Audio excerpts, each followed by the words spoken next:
ആദരണീയ അധ്യക്ഷൻ, വേദിയിലും സദസ്സിലുമുള്ള പ്രിയപ്പെട്ട ശാസ്ത്ര സാഹിത്യ പരിഷത്ത് സഹപ്രവർത്തകരെ, പ്രിയപ്പെട്ട സുഹൃത്തുക്കളെ, ഒരു ക്ഷമാപണത്തോടെ മാത്രമേ എനിക്ക് സംസാരം തുടങ്ങാൻ പറ്റൂ. കുറേ കൂടി നേരത്തെ ഞാനിവിടെ എത്തിച്ചേരേണ്ടതായിരുന്നു എന്നെനിക്കറിയാം. വൈകിയത് ഒട്ടും മനഃപൂർവ്വമല്ല. ട്രെയിൻ വളരെ കൂടുതൽ ലേറ്റായി. 4 മണിക്ക് എത്തേണ്ട വണ്ടി ഏതാണ്ട് 4:45 എത്തുന്നത്. തുടർന്ന് അവിടുന്ന് ഇങ്ങോട്ട് വണ്ടിയിൽ വന്നുകൊണ്ടിരിക്കുമ്പോഴും എറണാകുളം സൗത്തിൽ നിന്ന് ഇതുവരെ ബ്ലോക്കാണ്. അപ്പോൾ തുടർച്ചയായ ബ്ലോക്കുകളിൽ കുടുങ്ങി എന്നൊരൊറ്റ കാരണം കൊണ്ടാണ് വൈകിപ്പോയത്. അതിനുള്ള ക്ഷമാപണത്തോടെ ഞാൻ ഈ സംസാരം ആരംഭിക്കാമെന്ന് കരുതുന്നു. പരിഷത്ത് കലാജാഥ ഞങ്ങളേവരെയും സംബന്ധിച്ചിടത്തോളം വളരെ പ്രധാനപ്പെട്ട പരിഷത്തിൻ്റെ ജനകീയ ഇടപെടലുകളിലൊന്നാണ്. അതിൻ്റെ സംസ്ഥാന സമാപനവുമായി ബന്ധപ്പെട്ട് വളരെ ഭാവനാത്മകമായ, വളരെ നിർമ്മാണാത്മകമായ ഒരു ആലോചനയാണ് ഇത്തവണ ഇവിടെ വൈക്കത്തെ പ്രവർത്തകർ മുന്നോട്ട് വച്ചിട്ടുള്ളത്. തുടർച്ചയായി 8 ദിവസത്തെ ശാസ്ത്ര സംവാദങ്ങൾ നടത്തുക, 8 വിഷയങ്ങളിലൂന്നി ശാസ്ത്രത്തിൻ്റെ വിവിധ മേഖലകളുമായി ബന്ധപ്പെട്ടുകൊണ്ടുള്ള ഈ സംവാദങ്ങളുടെ ഒരു സമാപനം കൂടിയായി ഈ സംസ്ഥാന കലാജാഥ സമാപനത്തെ മാറ്റി തീർക്കുക എന്ന ആലോചന വളരെ ക്രിയേറ്റീവായ ഒരു ആലോചനയാണ്. ആ കാര്യത്തിലുള്ള അഭിനന്ദനങ്ങൾ ഞാൻ ആദ്യമേ അറിയിക്കുകയാണ്. വിവിധ വിഷയങ്ങൾ ഇക്ബാൽ ഡോക്ടർ മുതൽ പലരും ഇവിടെ കൈകാര്യം ചെയ്തതിൻ്റെ ഒരു തുടർച്ചയിലാണ് ഞാനിന്ന് സംസാരിക്കുന്നത് എന്നാണ് ഞാൻ മനസ്സിലാക്കുന്നത്. അപ്പോൾ മറ്റു തരം ആമുഖങ്ങളൊന്നുമില്ലാതെ ഈ വിഷയത്തെ മാത്രം മുൻനിർത്തിക്കൊണ്ട് ചില കാര്യങ്ങൾ സൂചിപ്പിക്കാമെന്നാണ് ഞാൻ കരുതുന്നത്. എന്നോട് സംസാരിക്കാൻ ആവശ്യപ്പെട്ടിട്ടുള്ള വിഷയം കപടശാസ്ത്രം ഇന്ത്യൻ രാഷ്ട്രീയത്തിൽ എന്നൊരു വിഷയമാണ്. കപടശാസ്ത്രം എന്നത് നമ്മൾ യഥാർത്ഥത്തിൽ മനസ്സിലാക്കേണ്ട ഒരു വാക്കാണ്. കപടശാസ്ത്രത്തെ മനസ്സിലാക്കിയാലേ അതെങ്ങനെയാണ് നമ്മൾക്കിടയിൽ പ്രവർത്തിക്കുന്നത്, ഇന്ത്യയിൽ പ്രവർത്തിക്കുന്നത്, ഇന്ത്യൻ പൊളിറ്റിക്സിൽ അതെങ്ങനെയാണ് പ്രവർത്തിക്കുന്നത് എന്ന് നമുക്ക് വ്യക്തമാക്കാൻ പറ്റും. ശാസ്ത്രം നമുക്കെല്ലാവർക്കും അറിയാം, പരീക്ഷണ നിരീക്ഷണങ്ങളിലൂടെ കണ്ടെത്തപ്പെടുന്ന യാഥാർത്ഥ്യങ്ങളെയാണ് എന്ന് നമുക്ക് ഏറ്റവും ലളിതമായി പറയാം. എന്താണ് കപടശാസ്ത്രം?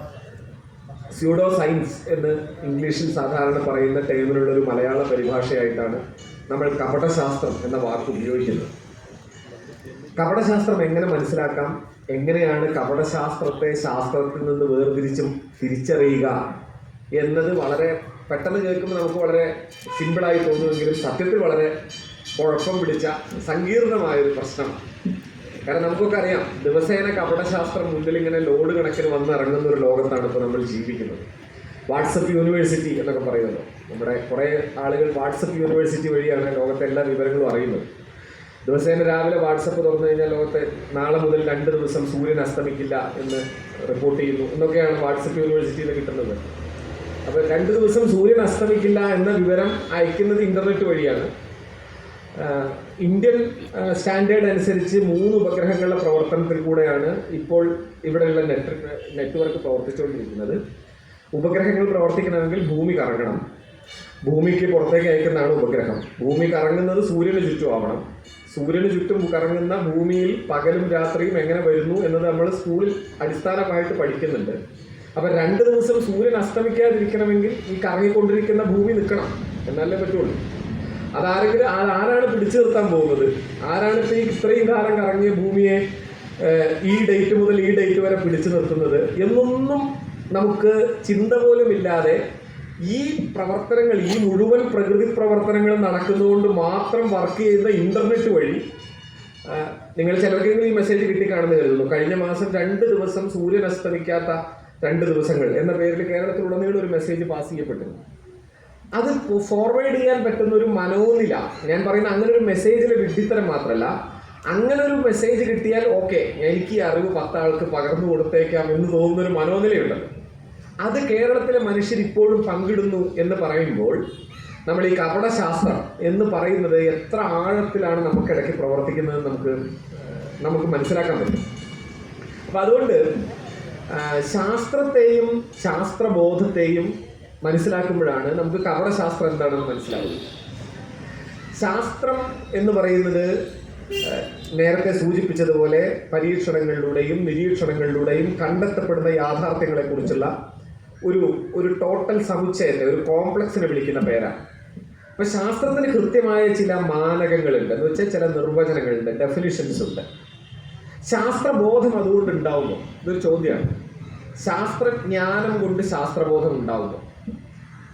ശാസ്ത്രത്തിൽ ഒരാൾക്ക് വിവരമുണ്ട്, ഒരു പ്രത്യേക ശാസ്ത്രത്തിൽ ഒരാൾക്ക് വിവരമുണ്ട് എന്നതുകൊണ്ട് അയാൾക്ക് ശാസ്ത്രബോധം ഉണ്ടാവണമെന്നുണ്ടോ? ഇപ്പോൾ പലരും വിചാരിക്കാറുള്ളത് ശാസ്ത്രത്തിൽ ഒരുപാട് വിവരമുള്ളവർക്കൊക്കെ നല്ല ശാസ്ത്ര ബോധവും ഉണ്ടെന്നാണ്. അതുകൊണ്ട് നമ്മൾ പലപ്പോഴും വിചാരിക്കും, ഇപ്പോൾ റോക്കറ്റ് ഇവിടുന്ന് പറഞ്ഞയക്കുന്ന സമയത്ത് മറ്റേ മുളകും നാരങ്ങയും ഒക്കെ കെട്ടിയിട്ടാണല്ലോ സയന്റിസ്റ്റുകൾ പറഞ്ഞയക്കുന്നത്. അപ്പം മുളകും നാരങ്ങയും കെട്ടുന്നത് ശാസ്ത്രീയമാണ് എന്നതിൻ്റെ തെളിവ് എന്താണ്? അത് ഇന്ത്യയിലെ ISRO സയന്റിസ്റ്റുകൾ വിശ്വസിക്കുന്നു എന്നുള്ളതാണ്. അത്രയും വിവരമുള്ള ആൾക്കാർ വിശ്വസിക്കുന്ന സ്ഥിതിക്ക് പിന്നെ അത് ശരിയാണല്ലോ എന്നാണ്. അപ്പൊ വിവരമുള്ള ആളുകൾ പറഞ്ഞു, വിവരമുണ്ട് എന്ന് നാം പൊതുവെ ധരിക്കുന്ന മനുഷ്യർ, വിവരം എന്തെന്നൊക്കെ ചോദ്യമാണ്. എങ്കിൽ പോലും നാം വിവരമുള്ളവരെന്ന് പൊതുസമൂഹം, നമ്മളെപ്പോലുള്ള മനുഷ്യരൊക്കെ കരുതുന്ന ചില ആളുകൾ ചില കാര്യങ്ങൾ പറഞ്ഞാൽ അത് ശാസ്ത്രീയമായി തീരുമോ? അതുകൊണ്ട് മാത്രം അത് ശാസ്ത്രീയമായി തീരുമോ? ശാസ്ത്രത്തിൽ പലതരത്തിലുള്ള കോഗ്നിറ്റീവ് ബയസുകളെ പറ്റി, ചിന്താ വൈകല്യങ്ങളെ പറ്റിയുള്ള പഠനമുണ്ട്. അപ്പോൾ കോഗ്നിറ്റീവ് ബയസുകളെ പറ്റി പഠിക്കുമ്പോൾ അതിലെ ഏറ്റവും പ്രധാനപ്പെട്ട ഒരു കാര്യമാണ് ഇത്തരത്തിലുള്ള അതോറിറ്റീവ് എന്ന് പറയുന്ന പ്രശ്നം. ഒരാൾ സ്വയം അതോറിറ്റീവായിട്ട് കരുതുക, അതോറിറ്റീവായിട്ട് സംസാരിക്കുക. അതുകൊണ്ടൊരു കാര്യം സത്യമായി തീരില്ല. പറഞ്ഞതാര് എന്നതിന് ശാസ്ത്രത്തിൽ വലിയ പ്രസക്തിയൊന്നുമില്ല. പറഞ്ഞ ആൾ വലിയൊരു സുജായിയാണ്, വലിയ കേമനാണ് എന്നതുകൊണ്ടൊരു കാര്യം ശാസ്ത്രീയമായി തീരില്ല. ലോകത്തിലെ വലിയ ശാസ്ത്രത്തിന്റെ പരിണാമങ്ങളൊക്കെ ഉണ്ടായിട്ടുള്ളത് വലിയ ശാസ്ത്രകാരന്മാരുടെ ചിന്തകളെ തിരുത്തിക്കൊണ്ടാണ്. ഇപ്പൊ സ്പെഷ്യൽ റിലേറ്റിവിറ്റി തിയറിയും സ്പെഷ്യൽ റിലേറ്റിവിറ്റി തിയറിയും ആപേക്ഷികതാ സിദ്ധാന്തം ഐൻസ്റ്റീൻ ഉണ്ടാക്കുന്നത്, ഐൻസ്റ്റീനെ ഏറ്റവും ചുരുങ്ങിയത് 150 വർഷം മുമ്പെങ്കിലും ജീവിക്കുന്ന ഐസക് ന്യൂട്ടന്റെ ഗുരുത്വാകർഷണത്തെ പറ്റിയിട്ടുള്ള വളരെ അടിസ്ഥാനപരമായ സങ്കല്പങ്ങൾ തെറ്റാണ് എന്ന് തെളിയിച്ചുകൊണ്ടാണ്.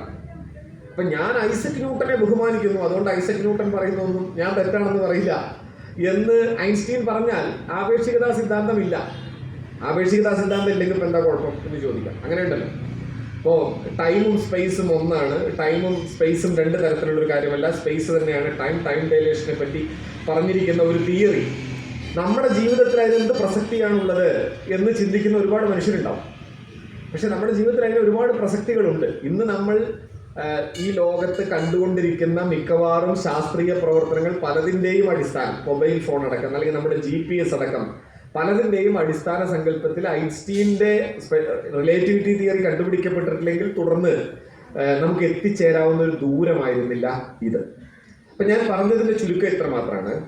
ശാസ്ത്രത്തെ നമ്മൾ തിരിച്ചറിയുമ്പോൾ ശാസ്ത്രത്തെ ചരിത്രവൽക്കരിക്കുക എന്ന വളരെ പ്രധാനപ്പെട്ട ഒരു കാര്യം ചെയ്യണം. ശാസ്ത്രത്തെ ചരിത്രവൽക്കരിച്ച് കാണുമ്പോഴാണ് ശാസ്ത്രബോധം എന്ന നിലയിലേക്ക് നമുക്ക് എത്തിച്ചേരാൻ കഴിയുക. JD ബർണൽ എന്ന് പറയുന്ന ഒരു സയന്റിസ്റ്റിന്റെ ഏറ്റവും പ്രധാനപ്പെട്ട ഒരു പഠനം തന്നെ ശാസ്ത്രത്തിന്റെ ചരിത്രധർമ്മത്തെക്കുറിച്ചുണ്ടായിരുന്നു. ശാസ്ത്രത്തിന്റെ സാമൂഹിക ധർമ്മവും ശാസ്ത്രത്തിന്റെ ചരിത്രധർമ്മവും. എങ്ങനെയാണ് ശാസ്ത്രത്തെ നമ്മൾ ചരിത്രവൽക്കരിച്ച് കാണുന്നത്? നമ്മൾ ചിന്തിച്ചാൽ മതി. വളരെ ലളിതമായി പറഞ്ഞാൽ, ഒരു 10ാം നൂറ്റാണ്ടിൽ ജീവിച്ചിരുന്ന ഒരു മനുഷ്യൻ എന്ന് വെച്ച് കഴിഞ്ഞാൽ ഇപ്പോഴത്തെ 1000 വർഷം മുമ്പ് ഇവിടെ ജീവിച്ചിരുന്ന ഒരു വൈക്കത്ത് ജീവിച്ചിരുന്ന ഒരു മനുഷ്യൻ, അയാളെ പുതിയ നമ്മുടെ സയൻസ് ഫിക്ഷൻ കഥകളിലൊക്കെ കാണുന്നത് പോലെ ഒരു 2 നൂറ്റാണ്ട് അപ്പുറത്തേക്ക് കൊണ്ടുപോയി ഒരു ദിവസം ഇറക്കാൻ പറ്റിയെന്ന് നിങ്ങൾ സങ്കല്പിക്കാം. 12ാം നൂറ്റാണ്ടിലേക്ക് കൊണ്ടുപോയി ഇറക്കാൻ പറ്റി എന്ന് വിചാരിക്കാം. സത്യത്തിൽ അയാൾക്ക് വലിയൊരു മാറ്റം വൈക്കത്തിന് വന്നു എന്ന് തോന്നുന്നു. നിങ്ങൾക്ക് എന്താണ് തോന്നുന്നത്? നിങ്ങൾക്ക് എന്നേക്കാൾ കൂടുതൽ വൈക്കത്തിന്റെ ചരിത്രവും ഒക്കെ നിങ്ങൾക്ക് അറിയാം. അതുകൊണ്ടാണ് ചോദിക്കുന്നത്. വൈക്കത്ത് 10ാം നൂറ്റാണ്ടിൽ ജീവിച്ചൊരു മനുഷ്യനെ ഒരു ദിവസം രാവിലെ 12ാം നൂറ്റാണ്ടിലെ ഒരു രാവിലെയിലേക്ക് അയാൾ ഉറക്കമുണരുന്നു എന്ന് വെറുതെ സങ്കല്പിക്കുക. വൈക്കം വലിയ തോതിൽ മാറിയിട്ടുണ്ടാവുമോ? വേറൊരു തരത്തിൽ ചോദിച്ചാൽ, 18ാം നൂറ്റാണ്ട് ജനുവരി 1 ജീവിച്ച ഒരാള് രണ്ടാമത്തെ ഒരു അന്തരീക്ഷം പറയുകയാണ്. അയാളെ ഇന്നത്തെ രാവിലേക്ക് ഇവിടെ കൊണ്ടുവന്ന് ഇറക്കുകയാണെന്ന് വിചാരിക്കുക. അയാൾക്ക് തോന്നുന്ന മാറ്റം എത്ര വലുതായിരിക്കും? 2 മാറ്റവും തമ്മിൽ എന്തെങ്കിലും താരതമ്യം ഉണ്ടാവും? 100% ഉറപ്പല്ലേ? 10ൽ നിന്ന് 12ൽ എത്തിയാലും ആ മനുഷ്യന് വൈക്കം ഏതാണ്ട് അതുപോലെയൊക്കെ നിൽക്കുന്നുണ്ടാവും. ചെറിയ ചെറിയ മാറ്റങ്ങളെ 2 നൂറ്റാണ്ട് കൊണ്ട് 10ൽ നിന്ന് 12ലേക്ക് സംഭവിച്ചിട്ടുള്ളൂ. വലിയ മാറ്റങ്ങളൊന്നും സംഭവിക്കാത്ത നൂറ്റാണ്ടുകളിലൂടെയാണ് വൈക്കമെന്നല്ല നമ്മുടെ നാടുകളൊക്കെ കടന്നുപോയത്. അതേസമയം 18-ാം നൂറ്റാണ്ടിൽ ജീവിച്ചിരുന്ന ഒരു മനുഷ്യനെ 21-ാം നൂറ്റാണ്ടിലേക്ക് കൊണ്ടുവന്ന് ഇറക്കിയാൽ അയാൾക്ക് ഈ നാട് എന്താണെന്ന് പോലും മനസ്സിലാവില്ല. അയാൾ എവിടെയാണ് നിൽക്കുന്നതെന്ന് പോലും അയാൾക്ക് മനസ്സിലാവില്ല. അയാൾ ഈ ലോകത്തെ മനുഷ്യരൊക്കെ എന്താണ് ഈ കാണിച്ചു കൂട്ടുന്നതെന്ന് അയാൾക്ക് മനസ്സിലാവില്ല.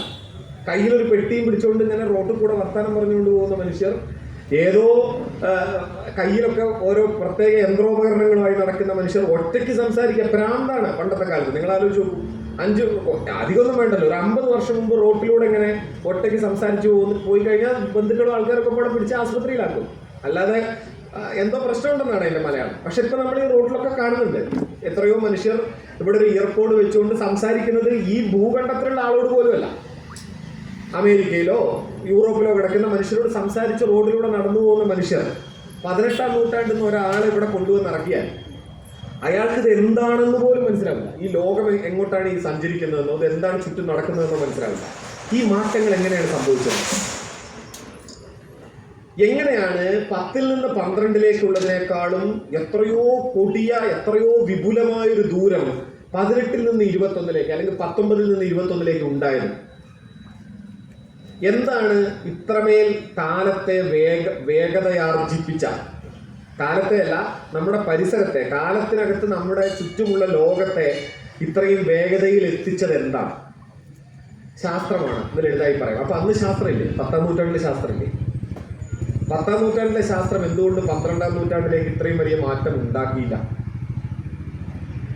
ഈ ചോദ്യങ്ങൾ ചോദിക്കുമ്പോഴാണ്, ഇത് ഞാൻ ഒരു വഴി പറഞ്ഞതേ ഉള്ളൂ, ഇത്തരം അനേകം ചോദ്യങ്ങൾ ചോദിക്കാം.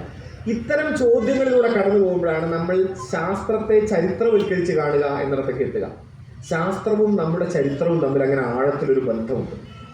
അങ്ങനെ തിരിച്ചറിഞ്ഞാൽ നമുക്ക് മനസ്സിലാവും, ശാസ്ത്രം എന്ന് പറയുന്നത് ജ്ഞാനോദയം എന്ന് പറയുന്ന ഒരു ഘട്ടം, യൂറോപ്പിൽ പറയുന്ന റിനൈസൻസ് എന്ന് പറയുന്ന ഒരു പീരീഡിന്റെ, ആധുനികതയുടെ ഒക്കെ ഒരു ഘട്ടത്തിലാണ് നാം ഇന്ന് ആധുനിക അർത്ഥത്തിൽ പറയുന്ന ശാസ്ത്രം. ശാസ്ത്രം എന്ന വാക്ക് കുറച്ച് പ്രശ്നമുള്ളതാണ്. മലയാളത്തിൽ വേറൊരു വാക്കില്ല. ശാസ്ത്രം എന്ന വാക്ക് സംസ്കൃതത്തിൽ നിന്ന് വന്നതാണ്. അതിന് ശാസിക്കപ്പെട്ടത് എന്നാണ് യഥാർത്ഥത്തിൽ അർത്ഥം. ഇപ്രകാരം ശാസിക്കപ്പെട്ടിരിക്കുന്നു. ശാസന എന്ന് വെച്ചാൽ ചീത്ത പറയുക അല്ലെങ്കിൽ വഴക്ക് പറയുക എന്ന് മാത്രമല്ല കേട്ടോ അർത്ഥമുള്ളത്. ശാസിക്കപ്പെടുക എന്ന് വെച്ചാൽ ആ അർത്ഥത്തിൽ നിർവചിക്കപ്പെട്ടിരിക്കുന്നു എന്നാണ്. ശാസിക്കപ്പെട്ടവയെല്ലാം ശാസ്ത്രമാണ് പഴയ നമ്മുടെ സംസ്കൃത നിയമം അനുസരിച്ച്. പക്ഷെ ആ അർത്ഥത്തിലല്ല ഇപ്പോൾ നമ്മൾ ശാസ്ത്രം എന്ന് ഉപയോഗിക്കുന്നത്. അത് സയൻസ് എന്ന ഇംഗ്ലീഷ് അർത്ഥത്തിലാണ്. ആ അർത്ഥത്തിലുള്ള സയൻസിന്റെ വികാസം ഉണ്ടാവുന്നത് സാധാരണ നമ്മൾ പറയുക കോപ്പർനിക്കസിന്റെ കാലഘട്ടത്തോടു കൂടി എന്നാണ്. കോപ്പർനിക്കസ് മുതൽ ഉണ്ടായ കോപ്പർനിക്കസ് പാരഡൈം ഷിഫ്റ്റ് എന്ന് പറയും. കോപ്പർനിക്കസ് പാരഡൈം ഷിഫ്റ്റ് നമുക്ക് എല്ലാവർക്കും അറിയാം. ഭൂമി ഉരുണ്ടതാണെന്ന് ഒരു മനുഷ്യൻ പറയും. ഇത് വലിയൊരു വിപ്ലവകരമായ പറച്ചിലാണോ എന്ന് ചോദിച്ചാൽ അല്ല എന്നാണ് ഇപ്പോൾ ഇന്ത്യയിലെ ഭരണകൂടം അടക്കം പറയുന്നത്. പണ്ട് ആര്യഭടൻ പറഞ്ഞിട്ടുണ്ട്, അതിനു മുമ്പേ പലർക്കും അറിയാമായിരുന്നു എന്നൊക്കെ പറയുന്നുണ്ട്. പക്ഷെ അവരെയൊക്കെ അന്ന് നമ്മൾ മാനിച്ചു, ആദരിച്ചു. പക്ഷെ കോപ്പർനിക്കസിനെ യൂറോപ്യൻസിന് വിവരമില്ലാത്തതുകൊണ്ട് ആദരിച്ചില്ല എന്നാണ് ഇപ്പോൾ ഇന്ത്യൻ ഭരണകൂടം പറയുന്നത്. അവിടേക്ക് നമുക്ക് എത്താം. മഴ പെയ്യുന്നുണ്ടോ? സംശയമാണ്. അല്ല, ഈ നെല്ലിമരാണ് അല്ലേ? മഴ പെയ്ത്ത് നിർത്തിയാലും നെല്ലിമരം പെയ്യുന്നു. വളരെ കാൽപ്പനികമായ സ്ഥലമാണ്. അപ്പോൾ ഞാൻ പറഞ്ഞത്, കോപ്പർനിക്കസ് ഇത് പറയുന്ന ഘട്ടത്തിൽ വരുന്നൊരു പ്രധാനപ്പെട്ട മാറ്റം, ഭൂമി കറങ്ങുന്നു എന്ന് പറയുന്നതോടുകൂടി ഭൂമി ഉരുണ്ടതാണ് എന്ന യാഥാർത്ഥ്യം കൂടിയാണ് പറയുന്നത്. അതിൻ്റെ അടുത്ത ഘട്ടം ഗലീലിയോ ആണ്. നമുക്കറിയാം, ഗലീലിയോയെ പറ്റി പറയുമ്പോൾ നമുക്ക് ശാസ്ത്രബോധത്തിൻ്റെ ഒരു ഘട്ടത്തിലേക്ക് ശാസ്ത്ര ചരിത്രം കയറുന്നത് കാണാം. ഗലീലിയോ ഭൂമി ഉരുണ്ടതാണെന്നും സൂര്യന് ചുറ്റും ഭൂമി കറങ്ങിക്കൊണ്ടിരിക്കുകയാണെന്നും പറഞ്ഞു. നിങ്ങൾക്ക് എല്ലാവർക്കും അറിയാമായിരിക്കും. കോടതി ആദ്യം ഗലീലിയോ വിളിച്ചു വരുത്തുന്നു. റോമിലെ വളരെ പ്രധാനപ്പെട്ട എന്താ പറയുക മത അടിസ്ഥാനത്തിലുള്ള കാത്തലിക് കോർട്ടാണ്. അപ്പോൾ ഗലീലിയോട് പറയുന്ന ഒരു കാര്യം, നിങ്ങൾ വെറുതെ വിടാൻ ഒറ്റ വഴിയേ ഉള്ളൂ. നിങ്ങൾ ഇത്രയും കാലം ഇവിടെ ശാസ്ത്രം എന്നൊക്കെ പറഞ്ഞത് മഹാമണ്ടത്തരമാണ്, പൊട്ടത്തരമാണ് എന്ന് സമ്മതിക്കണം ഈ കോർട്ടിൽ. ഭൂമി പരന്നതാണെന്നും ആദിയിൽ ദൈവം ആകാശവും ഭൂമിയും സൃഷ്ടിച്ചു, ഭൂമി പാഴായും ശൂന്യമായും ഇരുന്നു, തുടർന്ന് ആകാശത്തിൽ വിധാനം ഉണ്ടായി, അങ്ങനെ ഉണ്ടല്ലോ, ഉൽപ്പത്തി പുസ്തകം നിങ്ങൾ അംഗീകരിക്കണം. ഭൂമി പരന്നതാണ് എന്നും സൂര്യന് ചുറ്റും ഭൂമി കറങ്ങുന്നില്ല എന്നും നിങ്ങൾ സമ്മതിക്കണം ഇവിടെ. അപ്പൊ എല്ലാവരും പ്രതീക്ഷിച്ചൊരു കാര്യം, ഗലീലിയോ അത് സമ്മതിക്കില്ല, ഫൈറ്റ് ചെയ്ത് നിൽക്കുന്നതാണ്. ഗലീലിയോ പറഞ്ഞു, എനിക്ക് യാതൊരു പ്രശ്നമില്ല, ഞാൻ സമ്മതിച്ചിരിക്കുന്നു. അങ്ങനെയാണ്, ഭൂമി പരന്നതാണ്, ഭൂമി സൂര്യനെ ചുറ്റുന്നുമില്ല, സൂര്യൻ ഭൂമിയെ ചുറ്റിയാണ് കറങ്ങിക്കൊണ്ടിരിക്കുന്നത്, ഞാൻ സമ്മതിച്ചിരിക്കുന്നു എന്ന് പറഞ്ഞു. അവിടുന്ന് പുറത്തിറങ്ങി. അപ്പോൾ ഇവിടുത്തെ പുതിയ ചാനലുകൾ അന്ന് അവിടെ ഇല്ലെങ്കിലും അന്നത്തെ അവിടുത്തെ ചില മാധ്യമ പ്രവർത്തകർ അവിടെ ഉണ്ടാകും. മാധ്യമം എന്ന് പറഞ്ഞുകൂടാ, അവിടുത്തെ ചില പാപ്പരാസി അന്നത്തെ ടീമുണ്ട്, കാത്തലിക് പാപ്പരാസി. അവർ ചുറ്റും നിന്നിട്ട് നിങ്ങൾ ഇത്രയും കാലം പറഞ്ഞ മുഴുവൻ നിങ്ങൾ തന്നെ മണ്ടത്തരാണെന്ന് പറയുന്നത്. അപ്പോൾ ഗലീലിയോ പറഞ്ഞൊരു മറുപടിയുണ്ട്. ഗലീലിയോ പറഞ്ഞത്, എനിക്കത് പറയുന്നതുകൊണ്ട് യാതൊരു ബുദ്ധിമുട്ടുമില്ല, കാരണം ഞാനത് പറഞ്ഞാലും പറഞ്ഞില്ലെങ്കിലും ഭൂമി സൂര്യനെ ചുറ്റി കറങ്ങിക്കൊണ്ടേയിരിക്കും. ഞാനത് സമ്മതിക്കുന്നുണ്ടോ ഇല്ലയോ എന്നതിന് ഭൂമിയുടെ കറക്കവുമായി യാതൊരു ബന്ധവുമില്ല. നിങ്ങളാരും, ഞാനടക്കം ഈ ഭൂമിയിലെ സകല മനുഷ്യരും സൂര്യനെ ചുറ്റി ഭൂമി കറങ്ങുന്നില്ല എന്ന് പറഞ്ഞുകൊണ്ട് ഭൂമി നാളെ മുതൽ ഒരു തീരുമാനമെടുത്ത് എല്ലാവരും ഇങ്ങനെ പറയുന്നല്ലോ, എന്നാൽ ഞാൻ കറക്കം നിർത്തിയേക്കാം എന്ന് തീരുമാനിക്കാൻ പോകുന്നില്ല. പിന്നെ എനിക്ക് എന്ത് വേണമെന്ന് പറയാമല്ലോ, എനിക്കെൻ്റെ ജീവൻ സംരക്ഷിക്കലാണ് പ്രധാനം ഇപ്പോൾ എന്നാണ് പറഞ്ഞത്. തുടർന്ന് നമുക്കറിയാം ഗലീലിയോയുടെ പരീക്ഷണങ്ങൾ തുടർന്ന് മുന്നോട്ട് പോകുന്നു. തുടർന്ന് അദ്ദേഹത്തിൻ്റെ പ്രധാനപ്പെട്ട 3 പരീക്ഷണങ്ങൾ, ഞാൻ അതിൻ്റെ ഒന്നും ചരിത്രത്തിലേക്ക് പോകുന്നില്ല. അതുകൂടി കഴിയുമ്പോൾ വീണ്ടും ഗലീലിയോ ശിക്ഷിക്കപ്പെടുന്നതാണെന്ന് ബോധ്യപ്പെടുന്നു, ഗലീലിയോയെ കൊല്ലുന്നു. അത് തുടർന്ന് വരുന്ന ഘട്ടമാണ്. ഞാൻ പറഞ്ഞത്, ശാസ്ത്രത്തിൻ്റെ ഒരു പ്രവർത്തനം എങ്ങനെയാണ്, നിങ്ങൾ ഇടപെടുന്നുണ്ടോ, നിങ്ങൾ അംഗീകരിക്കുന്നുണ്ടോ എന്നത് ശാസ്ത്രത്തെ സംബന്ധിച്ച് പ്രസക്തമായ കാര്യമല്ല. നിങ്ങൾ അംഗീകരിച്ചാലും ഇല്ലെങ്കിലും ശാസ്ത്രം പ്രവർത്തിച്ചുകൊണ്ടേയിരിക്കും.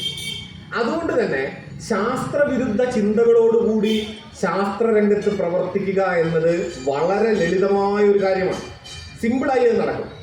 ഇപ്പം ഈ ശബരിമല വിവാദം കേരളത്തിൽ മുഴുവൻ കത്തി നിന്ന കാലത്ത് ഞാനൊക്കെ അതിന് മാനപ്പെട്ട ഒരാളായിരുന്നല്ലോ. അങ്ങനെ ഈ നവോത്ഥാനം പ്രസംഗിക്കുകയാണല്ലോ അന്ന് നാട്ടിൽ മുഴുവൻ. അപ്പോൾ എനിക്ക് ചർച്ച ചെയ്യേണ്ടി വന്ന, തർക്കിക്കേണ്ടി വന്ന ഒരാൾ അമേരിക്കയിൽ നിന്നുള്ളൊരു ഗൈനക്കോളജിസ്റ്റ്, ഒരു ഡോക്ടറായിരുന്നു. അവർ പറയുന്നത്, അവർ ഒരുപാട് പ്രസവം എടുത്തിട്ടുള്ള വളരെ പ്രസിദ്ധമായ അമേരിക്കയിലെ ഒരു ഹോസ്പിറ്റലിലെ ഡോക്ടറാണ്. അവർ പറയുകയാണ് ആർത്തവം വളരെ അശുദ്ധമായ ഒരു കാര്യമാണ്, ആർത്തവത്തിൻ്റെ അശുദ്ധിയെ പറ്റിയിട്ടും ഒക്കെ അവർ സംസാരിക്കുകയാണ്. അപ്പം ഒരുപാട് ആളുകൾ എന്നോട് ചോദിച്ചത്, അത്രമാത്രം വലിയൊരു ഗൈനക്കോളജിസ്റ്റ് ആർത്തവത്തെക്കുറിച്ച് ഇങ്ങനെ പറയുന്നു, നിങ്ങൾ അതല്ല പറയുന്നത്, ആര് പറയുന്നത് ഞങ്ങൾ വിശ്വസിക്കണം, നിങ്ങൾക്ക് അത്രമാത്രം വിവരമുണ്ടോ? ഇല്ലല്ലോ. ഇതിൻ്റെ പ്രശ്നം എവിടെ കിടക്കുന്നതെന്ന് വെച്ചാൽ, നിങ്ങൾ എന്ത് പറയുന്നു എന്ത് പറയുന്നില്ല എന്നത് മെഡിക്കൽ സയൻസിനെ സംബന്ധിക്കുന്ന ഒരു വിഷയമേ അല്ല. ഇപ്പം എനിക്ക് കുറച്ച് ദിവസങ്ങൾക്ക് മുമ്പ് ഒരു പനിയും ജലദോഷമൊക്കെ വന്നു, ഒരാഴ്ച മുമ്പ്. അപ്പം ഞാൻ അവിടെയുള്ള എൻ്റെ ഒരു പ്രിയപ്പെട്ട പ്രായമായ ഒരു ഡോക്ടറുണ്ട്, വളരെ സീനിയർ ഡോക്ടറാണ്, അദ്ദേഹത്തെ പോയി കാണാൻ. അപ്പോൾ അദ്ദേഹം രാവിലെ അവിടെയുള്ളൊരു ലക്ഷ്മി ക്ഷേത്രത്തിൽ, അദ്ദേഹം ഭയങ്കര മഹാലക്ഷ്മി ഭക്തനാണ്, ലക്ഷ്മി ക്ഷേത്രത്തിൽ പൂജയൊക്കെ കഴിഞ്ഞ് വന്നിരിക്കുകയാണ്. ഞാൻ അദ്ദേഹത്തെ പോയി കാണുന്നു. കുറച്ചൊരു സംസാരിക്കാനുള്ള, പരസ്പരം ഇടയ്ക്ക് തർക്കമൊക്കെ നടത്താറുള്ള ആളുകളാണ് ഞങ്ങളൊക്കെ. മൂപ്പരുടെയൊക്കെ വളരെ ഒരു പേരക്കുട്ടിയുടെ പ്രായമേ എനിക്കുള്ളൂ. അപ്പോൾ താൻ ഈ അമ്പലത്തിലൊക്കെ പോയി ഞാൻ വരുമ്പോൾ തനിക്കതിലൊരു വിഷമം ഉണ്ടാവൂലേ ഞാൻ എൻ്റെ അടുത്ത് വന്ന് ചികിത്സിക്കുമ്പോൾ എന്ന് മൂപ്പരെന്നോട് ചോദിച്ചു. അപ്പോൾ എനിക്ക് യാതൊരു പ്രശ്നമില്ല, കാരണം നിങ്ങൾ ആരുടെ അടുത്ത് പൂജിക്കാൻ പോകുന്നു, നിങ്ങൾ എവിടെ പ്രാർത്ഥിക്കുന്നു എന്നതിനൊന്നും നിങ്ങളുടെ മെഡിക്കൽ സയൻസിലെ വിവരവുമായി എന്തെങ്കിലും ബന്ധമുണ്ടെന്ന് ഞാൻ കരുതുന്നില്ല. ഞാനിവിടെ വന്നിരിക്കുന്നത് എൻ്റെ പനിയും ജലദോഷവും പരിശോധിച്ച് അതിനാവശ്യമായ മരുന്ന് പറഞ്ഞു തരാൻ അങ്ങേക്ക് കഴിയും എന്ന ഉറപ്പെനിക്കുണ്ട്. അതായത് ശാസ്ത്രജ്ഞാനവും ശാസ്ത്രബോധവും തികച്ചും വ്യത്യസ്തമായ 2 കാര്യമാണ്. അതുകൊണ്ടാണ് ഇന്ത്യൻ ഭരണഘടനയുടെ 51(a)(h) എന്ന വകുപ്പായിട്ട് ശാസ്ത്രീയ മനോവൃത്തി ഉറപ്പുവരുത്തുക, അന്വേഷണത്വരയും ശാസ്ത്രീയ ചിന്തകളും വളർത്തുക എന്നത് പൗരന്റെ കടമയായി ഇന്ത്യൻ ഭരണഘടനയ്ക്കകത്ത് നിശ്ചയിക്കപ്പെടുന്നത്. ശാസ്ത്രീയ മനോവൃത്തി, സയന്റിഫിക് ടെമ്പർ എന്നത് ഭരണഘടനാപരമായ ഒരു വളരെ പ്രധാനപ്പെട്ട തത്വം കൂടിയാണ് ഇന്ത്യയിൽ. അങ്ങനെ നിൽക്കുമ്പോൾ ഞാൻ പറഞ്ഞ പോയിന്റുകളെ ഒന്ന് ക്രോഡീകരിച്ചാൽ, ശാസ്ത്രം, ശാസ്ത്രജ്ഞാനം, ശാസ്ത്രബോധം, ശാസ്ത്രത്തിൻ്റെ ചരിത്രവൽക്കരണം, ഈ പറഞ്ഞ അടിസ്ഥാന സങ്കല്പനങ്ങളിൽ ഊന്നി നിന്നുകൊണ്ടാണ് ഇന്ത്യ എന്ന രാഷ്ട്രത്തിൻ്റെ ശാസ്ത്രത്തെ സംബന്ധിച്ച അടിസ്ഥാന എന്താ പറയുക ആണിക്കല്ലുകളെ അല്ലെങ്കിൽ അസ്ഥിവാരത്തെ ഇന്ത്യ സ്വതന്ത്രമാവുന്ന ഘട്ടത്തിൽ ഇന്ത്യയുടെ ആ ഭരണാധികാരികൾ തീരുമാനിച്ചത്. ഈ കാര്യത്തെക്കുറിച്ച് ജവഹർലാൽ നെഹ്റുവിൻ്റെ വളരെ പ്രസിദ്ധമായൊരു പ്രസംഗമുണ്ട്. ഡൽഹിയിൽ വെച്ച് നടക്കുന്ന നെഹ്റുവിൻ്റെ ശാസ്ത്രം എന്നതുമായി നെഹ്റു എന്താണ് ഉദ്ദേശിക്കുന്നത് എന്നതിനെക്കുറിച്ച് 2 മണിക്കൂർ നീണ്ടു നിൽക്കുന്ന ഒരു ദീർഘപ്രഭാഷണം സയൻസ് ഇൻസ്റ്റിറ്റ്യൂട്ടിൽ വെച്ചിട്ട് അദ്ദേഹം നടത്തുന്നുണ്ട്. അതിൽ അദ്ദേഹം പറയുന്ന പ്രധാനപ്പെട്ട ഒരു കാര്യം, ഇന്ത്യയിലെ മഹാക്ഷേത്രങ്ങളായി നാം തുടർന്ന് സ്വപ്നം കാണുന്നത് വലിയ ശാസ്ത്ര പ്രൊജക്റ്റുകളെയാണ്. തുടർന്ന് ഇന്ത്യയിൽ കെട്ടിപ്പൊക്കപ്പെടേണ്ടത്, അദ്ദേഹത്തിൻ്റെ തന്നെ വാക്കുകളാണത്, ഇന്ത്യയിൽ ഉയർന്നു പൊങ്ങേണ്ടത് മഹാക്ഷേത്രങ്ങളല്ല, ശാസ്ത്രത്തിൻ്റെ മഹാസ്ഥാപനങ്ങളാണ്. അപ്പോൾ ആ ഒരു തത്വത്തിൽ ഊന്നി നിന്നുകൊണ്ടാണ് ജവഹർലാൽ നെഹ്റു പ്രധാനമന്ത്രിയായിരിക്കുന്ന 20 വർഷത്തോളമുള്ള കാലം നമുക്കറിയാലോ. ഇന്ത്യയിലെ ദീർഘകാല പ്രധാനമന്ത്രിയായ ഘട്ടത്തിൽ നെഹ്റു നിൽക്കുന്നു. ആ ഘട്ടത്തിൽ ഉടനീളമുള്ള നെഹ്റുവിൻ്റെ ഇന്ത്യയിലെ പ്രവർത്തനം ആ വഴിക്കാണ് മുന്നോട്ട് പോയത്. ഇന്ത്യയിലെ പ്രധാനപ്പെട്ട ശാസ്ത്ര സ്ഥാപനങ്ങളെല്ലാം തറക്കല്ലിടപ്പെടുന്നത്, അണക്കെട്ടുകൾ പുതിയതായി നിർമ്മിക്കപ്പെടുന്നത്, വളരെ പ്രധാനപ്പെട്ട ഗവേഷണ സ്ഥാപനങ്ങൾ ഉണ്ടാവുന്നത്. ഡീറ്റെയിൽസിലേക്ക് ഞാൻ കിടക്കേണ്ടതില്ല, നിങ്ങൾക്ക് വെറുതെ ഗൂഗിൾ സെർച്ച് ചെയ്താൽ കിട്ടും, ഞാനത് മുഴുവൻ പറയേണ്ടതില്ല. ഇത് മുഴുവൻ ഉണ്ടാകുന്നത് നെഹ്റുവിൻ്റെ ഘട്ടത്തിലാണ്. ഇപ്പം ഇന്ത്യയുടെ സ്വതന്ത്ര ഇന്ത്യയുടെ വളരെ അടിസ്ഥാനപരമായ ഒരു പൗരന്റെ കടമയായി നിശ്ചയിക്കപ്പെട്ട അടിസ്ഥാന തത്വങ്ങളിലൊന്നായിരുന്നു ശാസ്ത്രീയ മനോവൃത്തി, സയന്റിഫിക് ടെമ്പർ. സയന്റിഫിക് ടെമ്പർ എന്നത് സാധാരണ ഇംഗ്ലീഷിലുള്ള ഒരു വാക്കല്ല, അത് നെഹ്റു തന്നെ കോയിൻ ചെയ്യുന്നൊരു വേർഡാണ്. നെഹ്റു കോയിൻ ചെയ്യുന്നവർ അങ്ങനെ ഒരു വാക്കില്ല, നമ്മളിപ്പോൾ സാധാരണ ഉപയോഗിക്കാറുണ്ടെങ്കിലും സയന്റിഫിക് ടെമ്പർ എന്നത് നെഹ്റുവിൻ്റെ വാക്കാണ്. നെഹ്റു സയന്റിഫിക് ടെമ്പർ എന്നതുകൊണ്ട് ഉദ്ദേശിക്കുന്നത് ഒരു രാഷ്ട്രം, ഒരു സമൂഹം ഒന്നാകെ തന്നെ ശാസ്ത്രീയമായ ചിന്തയിലേക്ക് പ്രവേശിക്കുമ്പോൾ ആ സമൂഹത്തിന് മൊത്തത്തിൽ ഒരു സയന്റിഫിക് ടെമ്പർ ഡെവലപ്പ് ചെയ്യും എന്നായിരുന്നു അദ്ദേഹത്തിൻ്റെ സങ്കല്പം. സയന്റിഫിക് ടെമ്പർ ശാസ്ത്ര പ്രവർത്തനത്തിൽ മാത്രമുള്ള ഒരു കാര്യമായിട്ടല്ല നെഹ്റു കണ്ടത്. ഒന്നാകെ നമ്മുടെ സാമൂഹ്യ മണ്ഡലത്തെ, ജീവിത പരിസരത്തെ, രാഷ്ട്രീയത്തെ, സകലതിനെയും ചൂഴ്ന്നു നിൽക്കുന്ന, സകലതിനെയും സമഗ്രമായി ഉൾക്കൊള്ളുന്ന ഒരു ബോധ്യമായിട്ടാണ് അദ്ദേഹം സയന്റിഫിക് ടെമ്പറിനെ കണ്ടത്. നിങ്ങൾ നോക്കിയാൽ മതി, ശാസ്ത്രബോധം ഇല്ലാതായതുകൊണ്ട് ഒരാൾക്ക് മനുഷ്യപ്പറ്റുള്ള ആളായിട്ട് ജീവിക്കാൻ പറ്റാതാവുന്നു. അതായത് ശാസ്ത്രബോധവും മനുഷ്യത്വവും തമ്മിൽ എന്തെങ്കിലും ബന്ധമുണ്ടോ? ഒരു ചോദ്യമാണ്. നമ്മൾ കരുതുകയില്ല എന്നാണ്. ശാസ്ത്രബോധവും മനുഷ്യത്വമായിട്ട് യാതൊരു ബന്ധവുമില്ല. ശാസ്ത്രബോധമില്ലാത്ത എത്രയോ മനുഷ്യത്വം ഉള്ളവരില്ലേ? ഉണ്ട്, ഇല്ലെന്ന് ഞാൻ പറയുന്നില്ല. നേരിട്ടത് തമ്മിൽ ബന്ധമുണ്ടെന്നും ആരോപണമില്ല. പക്ഷേ ഒരു നാടിനെ കുറിച്ച് തീരുമാനമെടുക്കുമ്പോൾ ശാസ്ത്രബോധം എത്ര കണ്ട് പ്രസക്താണെന്ന് അറിയാൻ നമുക്ക് പിന്നിലേക്ക് ഉദാഹരണത്തിലേക്ക് പോകണ്ട. നമുക്ക് ഇപ്പോഴത്തെ ഉദാഹരണം എടുക്കുകയാണ് നല്ലത്. കഴിഞ്ഞ ദിവസത്തെ വാർത്ത നിങ്ങൾ കണ്ടു കാണും. അമേരിക്കയിൽ നിന്ന് ഇന്ത്യൻ പൗരന്മാരെ ഇല്ലീഗൽ മൈഗ്രൻസ് ആയതുകൊണ്ട്, അനധികൃത കുടിയേറ്റക്കാരായതുകൊണ്ട്, ഇപ്പോൾ അമേരിക്കയല്ലല്ലോ, ട്രംപേരിക്കയാണല്ലോ, അങ്ങനെ ട്രംപേരിക്ക എന്ന പുതിയ രാഷ്ട്രം നാട് കടത്തി ഇങ്ങോട്ട് പറഞ്ഞയച്ച വിധമാണ് ഏറ്റവും ദയനീയമായിരുന്നത്. നമ്മളൊക്കെ ആ വാർത്ത കണ്ടതായിരിക്കും. പൂച്ചുവലങ്ങിട്ട് ഇങ്ങനെ ചങ്ങലക്കിട്ടിട്ടാണ് ആളുകളെ കൊണ്ട് കയറ്റുമതി ചെയ്തിരിക്കുന്നത്. ഇത് കയറ്റുമതി ചെയ്യുമ്പോൾ നമ്മൾ മനസ്സിലാക്കേണ്ട ഒരു കാര്യം, ഇത്തരം ഇല്ലീഗൽ മൈഗ്രൻസിനെ അമേരിക്ക ഇന്ത്യയിലേക്ക് പറഞ്ഞു വിടുന്ന ആദ്യമൊന്നുമല്ല. എത്രയോ വർഷങ്ങളായി നടന്നുകൊണ്ടിരിക്കുന്നു. പലവട്ടം ഇന്ത്യയിലേക്ക് അങ്ങനെ വന്നിട്ടുണ്ട്. പക്ഷെ ഇതുവരെ ഇങ്ങനെ ഒരു സൈനിക വിമാനത്തിൽ ചങ്ങലക്കിട്ട് കൊണ്ടുവരിക, അടിമകളെ പണ്ട് ഒരു സ്ഥലത്ത് നിന്ന് പുറത്തേക്ക് കൊണ്ടുവരുന്നത് പോലെ കൊണ്ടുവരിക എന്ന് പറയുന്ന ഒരു കാര്യം ഇതുവരെ നടന്നിട്ടില്ല. എന്തായിരിക്കും അങ്ങനെ ചെയ്യുന്നതിന് പിന്നിലെ രാഷ്ട്രീയ യുക്തി? നമുക്ക് എല്ലാവർക്കും അറിയാം. ഡൊണാൾഡ് ട്രംപ് എന്ന് പറയുന്നത്, ഈ ഡൊണാൾഡ് ട്രംപ് പ്രസിഡന്റായിട്ടുള്ള 5 വർഷം പൂർത്തിയായപ്പോൾ അമേരിക്കൻ ടൈംസ് തന്നെ നടത്തിയിരിക്കുന്ന ട്രൂത്തോമീറ്റർ ടെസ്റ്റ് എന്ന് പറയുന്ന ഒരു സയന്റിഫിക് ആയിട്ടുള്ള സ്റ്റാറ്റിസ്റ്റിക്കൽ പഠനം ഉണ്ടായിരുന്നു. അതായത് പ്രസിഡന്റായി 5 വർഷ കാലയളവിൽ ഇരുന്നതിൽ ഏറ്റവും കൂടുതൽ കളവ് പറഞ്ഞ പ്രസിഡന്റുകൾ. അപ്പോൾ ആ കണക്കനുസരിച്ചിട്ട് ബിൽ ക്ലിന്റൺ 16% കളവ് പറഞ്ഞിട്ടുണ്ട്. ജോൺ എഫ് കെന്നഡി 8% കളവ് പറഞ്ഞിട്ടുള്ളത്. 0.1 എന്ന നിലയ്ക്ക് നിൽക്കുന്ന കളവ് കണ്ടെത്താൻ കഴിഞ്ഞിട്ടുള്ളത് എബ്രഹാം ലിങ്കണിന് മാത്രമാണ്. ബാക്കി ആരും അത് കണ്ടെത്താൻ പറ്റിയിട്ടില്ല. അവിടെ നിങ്ങളുടെ റൂസ്വെൽറ്റ് 26% ഉണ്ട്. ട്രംപിന്റെ കണക്ക്, ട്രംപ് പറഞ്ഞത് പച്ചക്കള്ളമാണ്, അതായത് അർദ്ധസത്യമല്ല, പൂർണ്ണമായും പച്ചക്കള്ളമാണെന്ന് തെളിയിക്കപ്പെട്ടതിൻ്റെ അളവ് എന്ന് പറയുന്നത് 73%. അതായത് 5 വർഷം പ്രസിഡന്റ് ആയിരിക്കുമ്പോൾ പറഞ്ഞതിൽ 73%വും തുടർന്ന് പച്ചക്കള്ളമാണെന്ന് തെളിയിക്കപ്പെട്ടതാണ്. അർദ്ധസത്യങ്ങളായി പറഞ്ഞത് പിന്നീട് ഒരു 12%. അപ്പോൾ 73 10 83 2 85% ഈ അവസ്ഥയാണ്. അങ്ങനെ ഒരാളാണ് വീണ്ടും അമേരിക്കൻ പ്രസിഡന്റ് ആയിരിക്കുന്നത്. അപ്പോൾ അദ്ദേഹത്തിന് ആ ധാർഷ്ട്യം മുഴുവൻ കാണിക്കേണ്ടതുണ്ട്, ആ അധികാരഹുങ്ക് മുഴുവൻ കാണിക്കേണ്ടതുണ്ട്. അത് അദ്ദേഹം പല നിലയ്ക്ക് കാണിക്കുന്നത് സിമ്പിളായി പറയാം. പക്ഷെ അതിനകത്ത് അതിനേക്കാളും ആഴത്തിലുള്ള മറ്റ് ചില പ്രശ്നങ്ങളുണ്ട്. എന്താണ് പ്രശ്നങ്ങൾ? നമുക്ക് ചിന്തിച്ചാൽ അറിയാം. ട്രംപ് ഒരു ശാസ്ത്രവിരുദ്ധനാണ്. പൂർണ്ണമായും ശാസ്ത്രവിരുദ്ധനായ അമേരിക്കൻ പ്രസിഡന്റ് എന്നത് പണ്ട് സങ്കല്പസാധ്യമായിരുന്നില്ല. ഇപ്പോൾ റൂസ്വെൽറ്റ് അടക്കമുള്ള ശാസ്ത്രരംഗത്ത് വളരെ പ്രധാനപ്പെട്ട ഗവേഷണങ്ങൾക്ക് മുന്നിൽ നിന്ന അനേകം പ്രസിഡന്റുകളുടെ ഒരു പാരമ്പര്യം അമേരിക്കയ്ക്ക് തന്നെ ഉണ്ട്. പക്ഷേ ട്രംപിന്റെ ശാസ്ത്രവിരുദ്ധത എന്ന് പറഞ്ഞാൽ സാമാന്യപ്പെട്ട ശാസ്ത്രവിരുദ്ധതയല്ല. ഇപ്പം പരിസ്ഥിതി പ്രശ്നം എന്ന ഒരു കാര്യം ലോകത്തില്ല, ഒരു പ്രസ്താവനയാണ്. ഇതൊന്നും ലോകത്തിൽ എനിക്ക് തോന്നുന്നത് നമ്മുടെ നാട്ടിൽ ഒരു പഞ്ചായത്ത് മെമ്പർ പോലും പറയാൻ സാധ്യതയില്ല പരിസ്ഥിതി പ്രശ്നം എന്നൊന്നും ലോകത്തില്ല, അങ്ങനെ ഒരു സ്റ്റേറ്റ്മെന്റ്. പക്ഷേ ഈ ലോകത്തിലെ ഏറ്റവും വലിയ ശക്തിയേറിയ രാജ്യത്തിന്റെ പ്രസിഡന്റാണ് പറയുന്നത്. അദ്ദേഹം പറയുന്നത് ഈ പറയുന്ന കാർബൺ എമിറ്റേഷൻ പ്രോബ്ലംസ്, മറ്റ് ഇന്ന് ലോകത്തെമ്പാടും ചർച്ച ചെയ്യപ്പെട്ടുകൊണ്ട് greenhouse effect, ozone problem, ഇതെല്ലാം ശാസ്ത്രജ്ഞന്മാർ എന്ന പേരിൽ നടക്കുന്ന കുറെ മണ്ടന്മാർ പറയുന്ന കാര്യങ്ങളാണ്. ഇതൊന്നും ശരിയല്ലെന്നാണ് ട്രംപിന്റെ അഭിപ്രായം.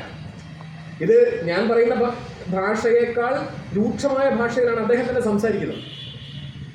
അപ്പൊ അദ്ദേഹം പറയുന്നത് അമേരിക്കയ്ക്ക് ഇഷ്ടം പോലെ എത്ര വേണമെങ്കിൽ കാർബൺ പുറത്തേക്ക് തള്ളാം, അതുകൊണ്ട് ലോകത്തിന് ഒന്നും സംഭവിക്കാനില്ല. ഇനി ലോകത്തിന് എന്ത് സംഭവിച്ചാലും നമ്മുടെ രാഷ്ട്രത്തെ പിടിച്ച്, അതാണ് അതിന്റെ അവസാനത്തെ വാചകം, അതാണ് ഏറ്റവും ശ്രദ്ധേയം.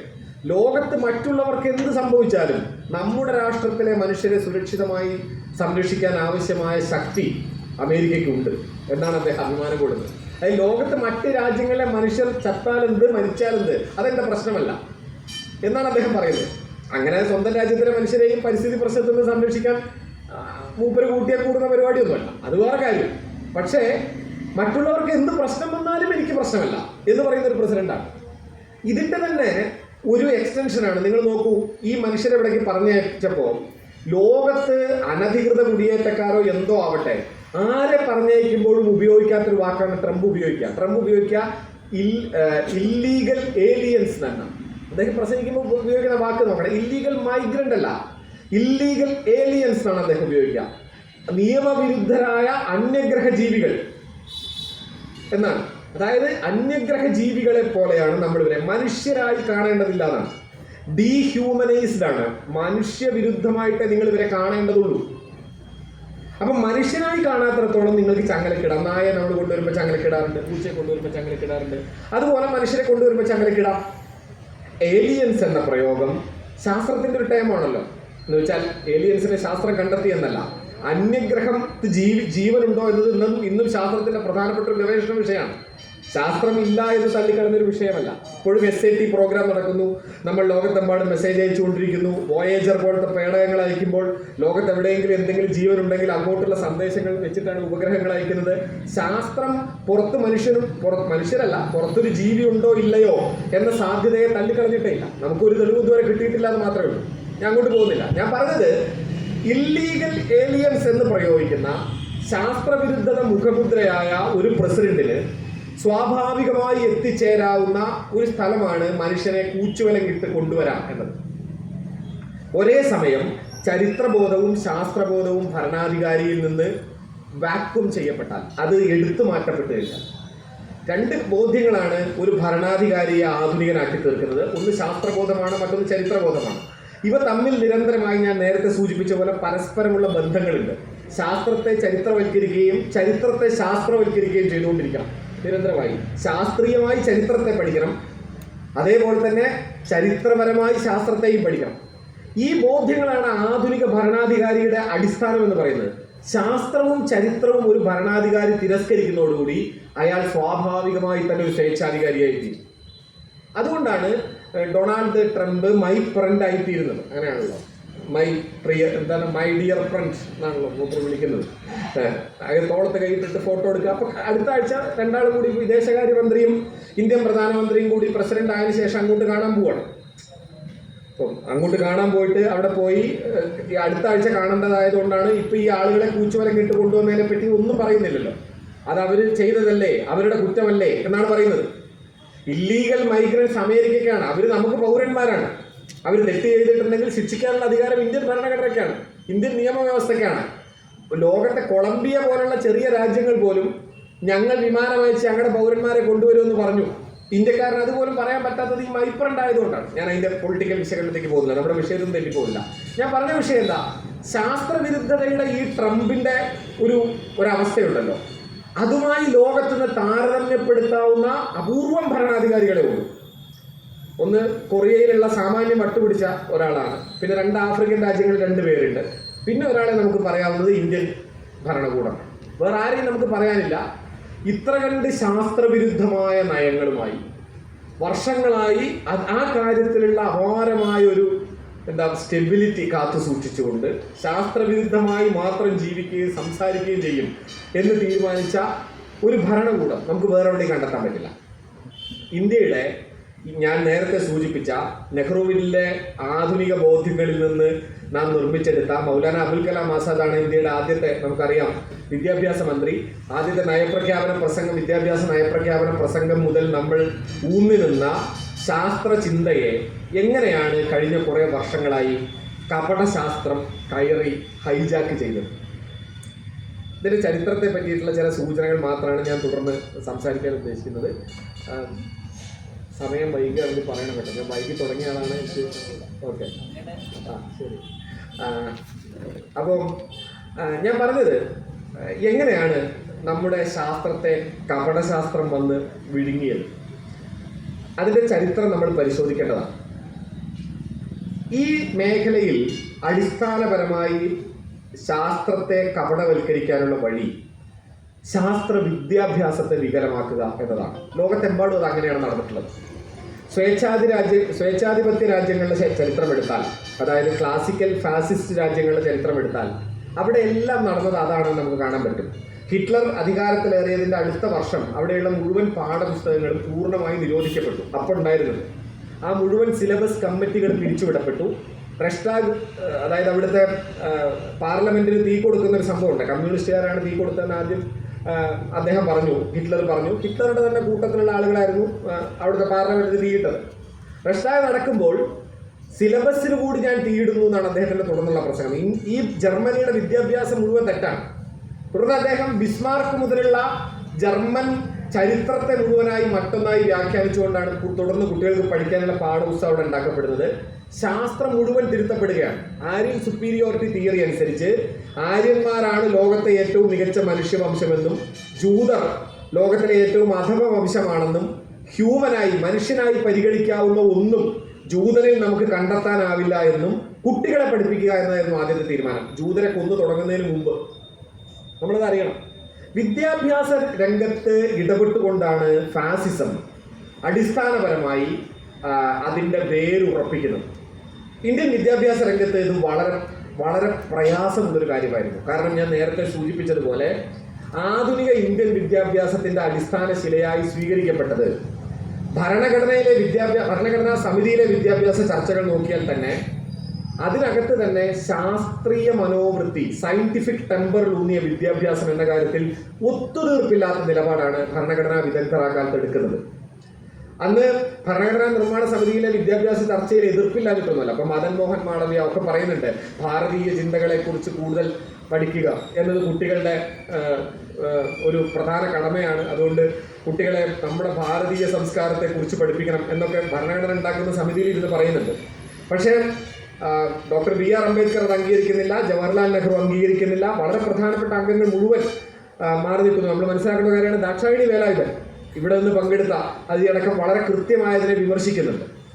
അതുകൊണ്ട് ഭരണഘടന അടിസ്ഥാനപരമായി ശാസ്ത്രത്തിലൂന്നിയ വിദ്യാഭ്യാസ പദ്ധതിയാണ് മുന്നോട്ട് വെച്ചത്. ഇന്ത്യൻ വിദ്യാഭ്യാസ പദ്ധതിയുടെ അടിസ്ഥാനവും അതായിരുന്നു. പക്ഷേ 1970-കളാവുമ്പോൾ മുതൽ, നമ്മളിപ്പോൾ കഴിഞ്ഞ 10 വർഷത്തേക്കാണ് ഈ പറഞ്ഞ കപട ശാസ്ത്രവും വിദ്യാഭ്യാസ രംഗത്തെ വർഗീയവൽക്കരണം ഒക്കെ നമ്മൾ പറയുക. പക്ഷേ കഴിഞ്ഞ 10 വർഷത്തിൽ പെട്ടെന്നുണ്ടായതല്ല ഈ സംഭവം എന്ന് ഒന്ന് ഓർമ്മിപ്പിക്കാൻ ഞാൻ ഉദ്ദേശിക്കുകയാണ്. കാരണം നമ്മൾ പലപ്പോഴും BJP സർക്കാർ, നരേന്ദ്രമോദി അധികാരത്തിൽ വന്നു, അതിനുശേഷമാണ് ഇന്ത്യ ഇങ്ങനെ ആയത് എന്നൊരു സ്റ്റേറ്റ്മെന്റിലേക്ക് ഇവിടെ എല്ലാവരും എത്തുന്നുണ്ട്. അങ്ങനെ ഒരു ദിവസം കൊണ്ട് ചരിത്രത്തിൽ ഒന്നും സംഭവിക്കുന്നില്ല. ഇത് എന്ത് അവർ ഇങ്ങോട്ട് ആരോപിക്കുന്നോ അതിൻ്റെ തന്നെ ഒരു റിപ്ലിക്കയാണ്. സയൻസിൽ നമ്മൾ അങ്ങനെ പറയും, റിപ്ലിക്ക ഇഫക്റ്റ്. അതായത് ഇങ്ങോട്ട് നടത്തുന്ന ആരോപണങ്ങളുടെ സ്വഭാവം നമ്മുടെ നിഗമനങ്ങളെയും സ്വാധീനിക്കാൻ തുടങ്ങും. 1921 പെട്ടെന്ന് മലബാറിൽ ഒരു കലാപം ഉണ്ടായി എന്ന് പറയുന്നത് കേട്ടിട്ടില്ലേ? സംഘികൾ അങ്ങനെയുള്ള പറയാം. മുസ്ലിങ്ങൾ കൂട്ടക്കൊല മലബാറിൽ നടന്നു, ഹിന്ദു കൂട്ടക്കൊല മലബാറിൽ നടന്നു, മുസ്ലിങ്ങൾ വെട്ടിക്കൊന്നു ഹിന്ദുക്കളെ മുഴുവൻ.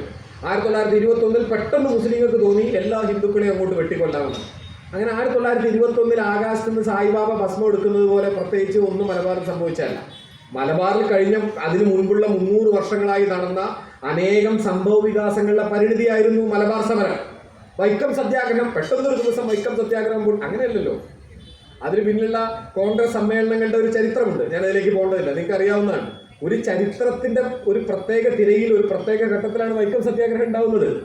ഏത് സമരങ്ങളുടെയും ചരിത്രം അങ്ങനെയാണ്. അതുപോലെ തന്നെയാണ് ഇന്ത്യയിലെ വർഗീയവൽക്കരണം, ഇന്ത്യൻ വർഗീയവൽക്കരണത്തിന്റെ, വിദ്യാഭ്യാസ രംഗത്ത് ശാസ്ത്ര രംഗത്ത് നടന്ന വർഗീയവൽക്കരണത്തിന്റെ അടിസ്ഥാനപരമായ സങ്കല്പനങ്ങൾ 1970-കൾ മുതൽ രൂപീകരിക്കപ്പെടുന്നുണ്ട്.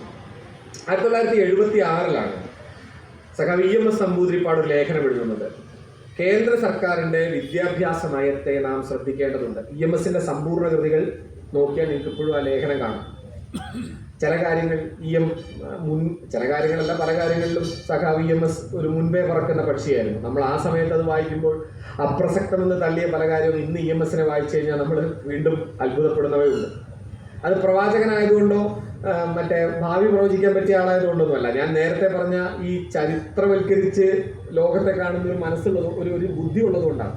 അദ്ദേഹം അന്ന് പറഞ്ഞു, വിദ്യാഭ്യാസ രംഗത്ത് കേന്ദ്ര ഗവൺമെന്റ് കഴിഞ്ഞ കുറേ വർഷങ്ങളായി നടത്തുന്ന സിലബസ് പരിഷ്കരണങ്ങളെ ശ്രദ്ധാപൂർവം കാണണം. അദ്ദേഹം ഒരു കാര്യമാണെന്ന് സൂചിപ്പിച്ചത്, 8 മുതൽ 10 വരെയുള്ള പാഠപുസ്തകങ്ങൾക്കകത്ത് ശാസ്ത്ര രംഗത്ത് പുതുതായി നടക്കുന്ന സംഭാവനകളെ ഒന്നും രേഖപ്പെടുത്തുന്നില്ല. കാര്യം ശരിയായിരുന്നു. കാരണം 70-കളിൽ നമ്മൾ പഠിക്കുന്ന പാഠപുസ്തകങ്ങൾക്കകത്ത് 70-കളിൽ ലോകത്തെമ്പാടും നടക്കുന്ന ഫിസിക്സിലെയും കെമിസ്ട്രിയിലെയും ബയോളജിയിലെയും മാറ്റങ്ങൾ പ്രതിഫലിക്കപ്പെട്ടിരുന്നില്ല. അത് പറഞ്ഞ ഒരു പ്രശ്നം അതാണ്. രണ്ടാമതൊന്ന്, വിദ്യാഭ്യാസ രംഗത്ത് ഒരു വലിയ തോതിലുള്ള സവർണത നിലനിൽക്കുന്നുണ്ട്. ഈ നമ്മുടെ ശാസ്ത്ര വിദ്യാഭ്യാസത്തിലും നമ്മുടെ മാനവിക വിഷയങ്ങളിലെ വിദ്യാഭ്യാസത്തിനകത്തും ക്രമേണ ഈ സവർണ ബോധം ശക്തി ആർജിക്കും എന്ന ഒരു ആശങ്ക ഞാൻ പങ്കിടുകയാണ്. EMS പറയുന്നത് അങ്ങനെ ആരും അത്ര ഗൗരവത്തോടെ എടുത്തിട്ടില്ല. നമുക്കറിയാം, ഒരു പ്രത്യേക ഘട്ടത്തിൽ RSS ഗാന്ധിയൻ സോഷ്യലിസം അംഗീകരിച്ചിരുന്നു. വളരെ വിചിത്രമായ ഒരു ഐറണിയാണ് അത്, ഗാന്ധിയൻ സോഷ്യലിസവും RSSഉം എന്ന് പറയുന്നത്. 48-ൽ RSS സർദാർ വല്ലഭായ് പട്ടേൽ നിരോധിക്കുന്നത് എന്തിനാണെന്ന് എല്ലാവർക്കും ഓർമ്മയുണ്ടാവുമല്ലോ. അത് ഗാന്ധി വധത്തിലെ പങ്കിനെ മുൻനിർത്തിക്കൊണ്ടാണ് RSSനെ നിരോധിക്കുന്നത്. ആ സംഘടന ഗാന്ധിയൻ സോഷ്യലിസം പറഞ്ഞൊരു ഘട്ടമുണ്ട്. ഗാന്ധിയൻ സോഷ്യലിസം RSS പറഞ്ഞ ഘട്ടത്തിൽ RSS പുറത്തിറക്കിയിരിക്കുന്ന 2 പ്രധാനപ്പെട്ട പുസ്തകങ്ങളുണ്ട്. ഒന്ന് ഭാരതീയ വിദ്യാഭ്യാസമാണ്.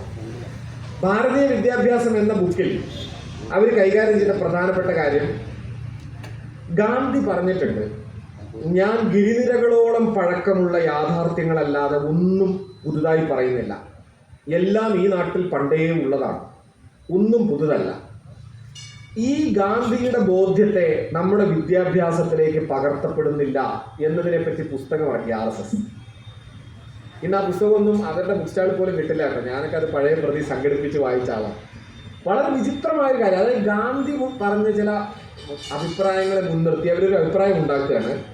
ഗാന്ധി ഒരു പുരാതന ഭാരതത്തിൽ അഭിമാനം കൊണ്ടിരുന്നു. ആ പുരാതന ഭാരതത്തിന്റെ തത്വങ്ങളെ മുൻനിർത്തിക്കൊണ്ടുള്ള ഒരു വിദ്യാഭ്യാസ പദ്ധതി ഇന്ത്യക്കില്ലല്ലോ. നാം അടിസ്ഥാനപരമായി അത്തരം ഒരു വിദ്യാഭ്യാസ പദ്ധതി ഇന്ത്യയിൽ ഉണ്ടാക്കേണ്ടതുണ്ട് എന്നതായിരുന്നു 1980-കളിൽ RSSന്റെ ആശങ്ക. ഈ ആശങ്കയുടെ അടിസ്ഥാനം എന്താണ്? പുതുതായിട്ടൊന്നുമില്ലെന്നും ഇന്ത്യയിൽ ഉള്ളതായിരുന്നു എല്ലാ പഴയ അറിവ് എന്നും ഉള്ളൊരു ബോധ്യം ഇന്ത്യക്കാരുടെ മനസ്സിലേക്ക് കുത്തിവെക്കപ്പെടണം. ശാസ്ത്രം പുതുതായി ഒന്നും കണ്ടുപിടിച്ചിട്ടില്ല. എല്ലാം പണ്ടേ ഇവിടെയുള്ള മനുഷ്യന്മാർ പണ്ടേ കണ്ടുപിടിച്ചത്. പിന്നെ പുറത്തു പോയി എന്തൊക്കെയോ ചില മനുഷ്യർ അതിൽ റിപ്പയറിംഗ് ഒക്കെ നടത്തി ഒരു നട്ടും ഒരു സ്ക്രൂ ഒക്കെ മുറുക്കി വിമാനമുണ്ടാക്കി. അങ്ങനെയാണല്ലോ, പണ്ടേ ഇവിടെ വിമാനം ഉണ്ടായിരുന്നു, പുറത്തു പോയി അവർ ഒരു പുതിയ വിമാനം എന്നുള്ള പേരിലൊന്നും ഉണ്ടാക്കി. പക്ഷെ വിമാനം സത്യത്തിൽ ഉണ്ടായത് ഇവിടെയാണ്. ഇങ്ങനെ എല്ലാ ജ്ഞാനങ്ങളുടെയും ആകരം ഇന്ത്യയാണ്. അത് പറയാൻ വേണ്ടി അവർ കൂട്ടുപിടിച്ചത് അവർ വധത്തിൽ പങ്കാളി എന്ന നിലയ്ക്ക് കേസുള്ള ഗാന്ധിയെയാണ്. ഈ ഘട്ടത്തിൽ ഇന്ത്യൻ വിദ്യാഭ്യാസം ആ നിലയ്ക്ക് മാറിയിട്ടില്ല.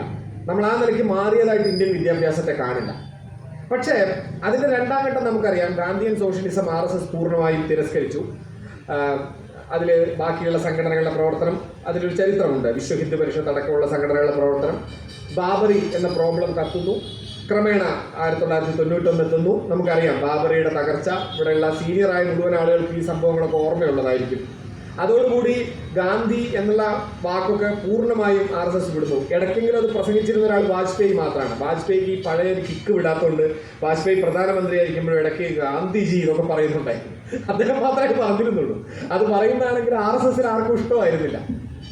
Anyway, post Babri and pre Babri എന്ന് നമുക്ക് ഇന്ത്യൻ രാഷ്ട്രീയത്തെ രണ്ടായി തിരിക്കാം എന്ന് നമുക്ക് എല്ലാവർക്കും അറിയാം. ഇന്ത്യയുടെ ചരിത്രം രണ്ടായി പിളരുന്നത് ബാബറിക്ക് ശേഷവും ബാബറിക്ക് മുമ്പ് എന്നുള്ള നിലയ്ക്കാണ്. ആ ഇൻസിഡന്റ് ഉണ്ടായിരുന്നില്ല എങ്കിൽ ഇന്നത്തെ ഇന്ത്യൻ രാഷ്ട്രീയ സ്ഥിതി ഇതായിരിക്കും എന്ന് നമുക്ക് സങ്കല്പിക്കാൻ പോലും കഴിയില്ല. ഇന്ത്യയുടെ മുഴുവൻ രാഷ്ട്രത്തെക്കുറിച്ചുള്ള വിഭാവിത സങ്കല്പങ്ങളെ എന്ന് വെച്ചാൽ ഈ രാജ്യത്തിലെ പ്രധാന പ്രശ്നങ്ങൾ എന്താണ് എന്നതിനെ പറ്റി നമ്മൾ പങ്കുവച്ചിരുന്ന മുഴുവൻ കാര്യങ്ങളും അട്ടിമറിക്കപ്പെട്ടത് ബാബറി എന്ന ഒറ്റ ഒരു ഇൻസിഡന്റിലാണ്. തുടർന്ന് ഇന്ത്യൻ രാഷ്ട്രീയം ഒരിക്കലും ഇന്ത്യയിലെ മുഴുവൻ മനുഷ്യരുടെയും തൊഴിലില്ലായ്മയോ ഇന്ത്യയിലെ മനുഷ്യരുടെ ദാരിദ്ര്യമോ സമ്പന്നർ അതിസമ്പന്നരായി തീരുകയും ദരിദ്രർ അതിദരിദ്രരായി തീരുകയും ചെയ്യുന്ന അവസ്ഥയോ ഇങ്ങനെ തുടങ്ങി ഈ രാജ്യത്തിന്റെ പൊതുജനാരോഗ്യം, വിദ്യാഭ്യാസം തുടങ്ങിയ ചർച്ചകളൊന്നും നമ്മുടെ കേന്ദ്രത്തിൽ ഇല്ലാതായി. നമ്മുടെ പ്രധാന വിഷയം രാമൻ ജനിച്ചത് ഇവിടെയാണോ അല്ലയോ, രാമന്റെ അയോധ്യ തന്നെയാണോ ഇത്, ഇത്തരം കാര്യങ്ങളായി. അതിനെയാണ് കൾച്ചറൽ നാഷണലിസം എന്ന് പറയുന്നത്. നമുക്കറിയാം സാംസ്കാരിക ദേശീയത പറഞ്ഞത് ഇതൊരു സംസ്കാരമാണ്, ഈ രാജ്യം ഒരു സംസ്കാരമാണ്. അല്ലാതെ സ്വാതന്ത്ര്യ സമരം നടത്തി ഉണ്ടാക്കിയ ഇന്ത്യ അല്ല ഇന്ത്യ. നമ്മളൊരു സംസ്കാരമാണ്, ചിരപുരാതനമായ ശാശ്വതമായ എന്തോ ഒരു സംസ്കാരം, അതിൻ്റെ ബാക്കിയാണ് നമ്മൾ. അപ്പോൾ ആ സംസ്കാരത്തിൻ്റെ ബാക്കിയായ ഇന്ത്യയിൽ നമുക്ക് ചർച്ച ചെയ്യാനുള്ളത് ഈ നാട്ടിലെ മനുഷ്യരുടെ പ്രശ്നങ്ങളല്ല, മറിച്ച് രാമൻ ഇവിടെ ജനിച്ചോ ഇല്ലയോ എന്ന തുടങ്ങിയ പ്രശ്നങ്ങളാണ്. ആ ചർച്ചയുടെ അനാരോഗ്യകരമായ പരിണിതിയുടെ ഇങ്ങേയറ്റത്താണ് ഇന്ത്യ ഒരിക്കലും പ്രതീക്ഷിക്കാത്ത വിധം രാഷ്ട്രീയ ഹിന്ദുത്വയുടെ ഭരണത്തിലേക്ക് എത്തുന്നത്. രാഷ്ട്രീയ ഹിന്ദുത്വയുടെ ഒന്നാം ഭരണം എന്ന് വെച്ചാൽ വാജ്പേയി സർക്കാർ. ആ ഘട്ടം നമ്മൾ ഓർക്കേണ്ടതാണ്.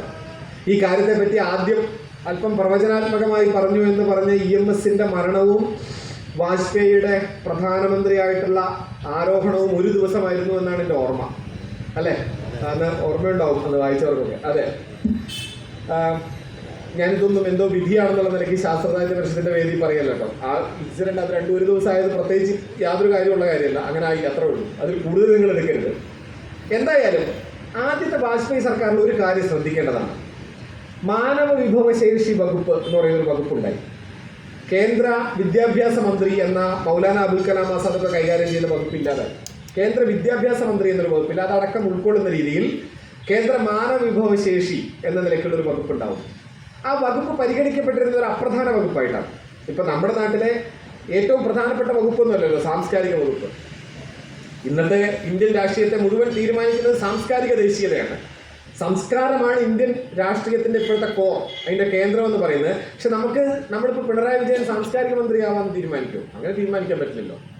അല്ലെങ്കിൽ ഇപ്പോൾ അങ്ങനെയല്ലല്ലോ നമ്മുടെ തീരുമാനം. സാംസ്കാരിക വകുപ്പോ വിദ്യാഭ്യാസ വകുപ്പോ പലപ്പോഴും നമ്മുടെ നാട്ടിലെ രാഷ്ട്രീയക്കാർ പ്രധാനപ്പെട്ട വകുപ്പായി കണ്ടിട്ടില്ല എന്നുള്ളതിന് അനേകം തെളിവുണ്ട്. ഞാനതിൽ ഒരു കക്ഷിയെയും മാറ്റി വെക്കുന്നില്ല കേട്ടോ. ഞാൻ സത്യസന്ധമായ എൻ്റെ അഭിപ്രായം അതാണ്. ഇതൊക്കെ അത്ര പ്രധാനപ്പെട്ട വകുപ്പായിട്ട് നമുക്ക് തോന്നാറില്ല.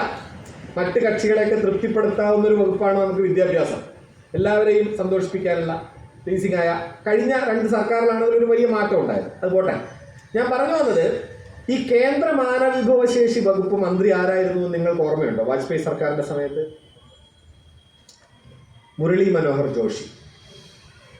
അന്ന് ഇന്ത്യയിലെ പ്രധാനപ്പെട്ട കോളമിസ്റ്റുകൾ, ഇന്ത്യയിലെ പ്രധാനപ്പെട്ട രാഷ്ട്രീയ നിരീക്ഷകർ അത്ഭുതത്തോടെ കേട്ടൊരു വാർത്തയാണ്. കാരണം മുരളി മനോഹർ ജോഷി എന്ന് പറയുന്നത് BJPയെ സംബന്ധിച്ചിടത്തോളം ഏറ്റവും പ്രധാനപ്പെട്ട നേതാവാണ്. LK അദ്വാനി, മുരളി മനോഹർ ജോഷി, വാജ്പേയി, ഇവർ 3 പേരും അന്നത്തെ BJPയെ സംബന്ധിച്ചിടത്തോളം ദ സീനിയർ മോസ്റ്റ് ആണ്. ഇന്ത്യൻ പ്രധാനമന്ത്രിയായിട്ടും പരിഗണിക്കാവുന്ന ഒരാളാണ് ജോഷി. ആ ഘട്ടത്തിൽ അത്ര സീനിയറായ, അത്ര പ്രൊമിനൻ്റ് ആയ ഒരു നേതാവിന് മാനവ വിഭവശേഷി വകുപ്പോ എന്നായിരുന്നു സംശയം. പക്ഷേ എന്താണ് ജോഷി അദ്ദേഹത്തിൻ്റെ കേന്ദ്ര മാനവ വിഭവശേഷി മന്ത്രി എന്ന നിലയ്ക്കുള്ള വർഷങ്ങളിൽ ചെയ്ത പണി എന്ന് നോക്കിയാൽ അദ്ദേഹത്തിന് ഏൽപ്പിച്ചു കൊടുത്ത ദൗത്യം എന്തായിരുന്നു എന്ന് വ്യക്തമാവും. അദ്ദേഹം ചാർജ് എടുത്തതിൻ്റെ 1ാമത്തെ വർഷം അവസാനത്തിലാണ് അദ്ദേഹം നാഗ്പൂരിൽ വെച്ച് നടക്കുന്ന ഒരു കോൺഫറൻസിൽ പ്രഖ്യാപിക്കുന്നത് ഇന്ത്യൻ വിദ്യാഭ്യാസത്തിൻ്റെ അടിസ്ഥാനം ഇംഗ്ലീഷ് എന്നിടത്തൊന്ന് മാറ്റണം. അടിസ്ഥാനപരമായി ഇംഗ്ലീഷ് വിദ്യാഭ്യാസത്തിലാണ് ഇന്ത്യയുടെ ശാസ്ത്ര പഠനമടക്കം നിൽക്കുന്നത്. അത് മാറ്റണം, തെറ്റില്ല. നമ്മളിപ്പോൾ മാതൃഭാഷയുമായി ബന്ധപ്പെട്ട വാദങ്ങളിൽ നമ്മൾ ഉന്നയിക്കാറുള്ളതാണ്. ശാസ്ത്ര പഠനമടക്കം നാം മാതൃഭാഷയിലേക്ക് എത്തുന്ന ഒരു ഉയരം, അതിപ്പോൾ ഒറ്റ ദിവസം കൊണ്ട് നാളെ ആക്കിയാൽ പറ്റുന്നതല്ല. ഒരു ഘട്ടത്തിൽ നമ്മൾ എത്തേണ്ടതാണ്.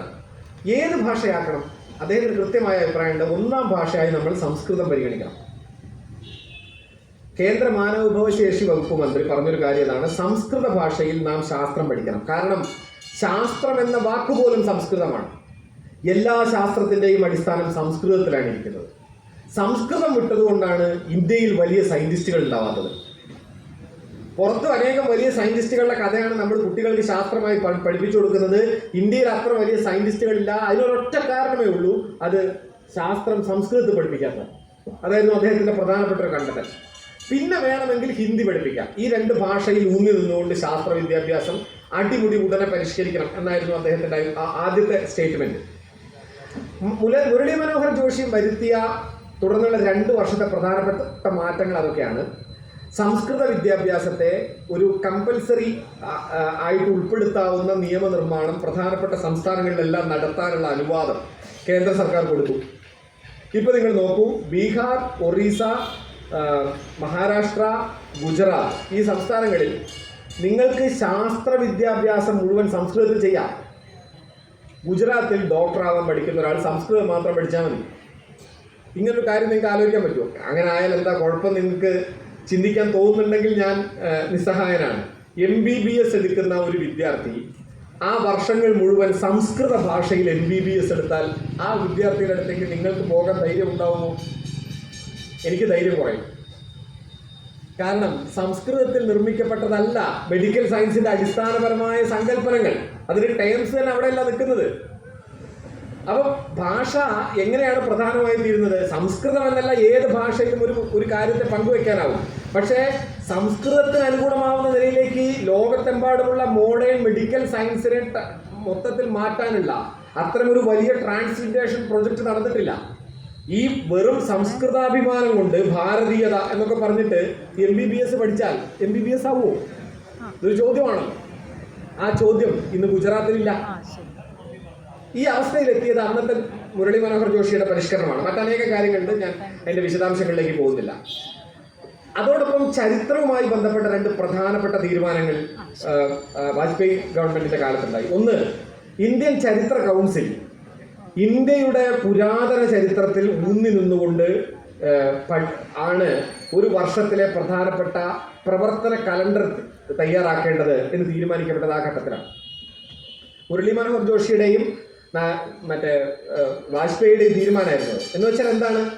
ഇന്ത്യയുടെ മോഡേൺ ഇന്ത്യയുടെ, മിഡീവൽ ഇന്ത്യയുടെ, മധ്യകാല ഇന്ത്യയുടെയും ആധുനിക ഇന്ത്യയുടെയും ചരിത്ര കൗൺസിലിന്റെ പ്രധാന വിഷയമല്ല. എന്ന് വെച്ചാൽ മുഗൾ പീരീഡ് മുതൽ അത്തരം അനേകം സംഭവ വികാസങ്ങളാകട്ടെ, ഈ ആധുനിക ഘട്ടത്തിലുള്ള ഇന്ത്യൻ സ്വാതന്ത്ര്യ സമരവും തുടർന്നുള്ള സംഭവങ്ങളാവട്ടെ, ഇതൊന്നും ചരിത്ര കൗൺസിൽ കൂടുതൽ ശ്രദ്ധിക്കേണ്ടതില്ല.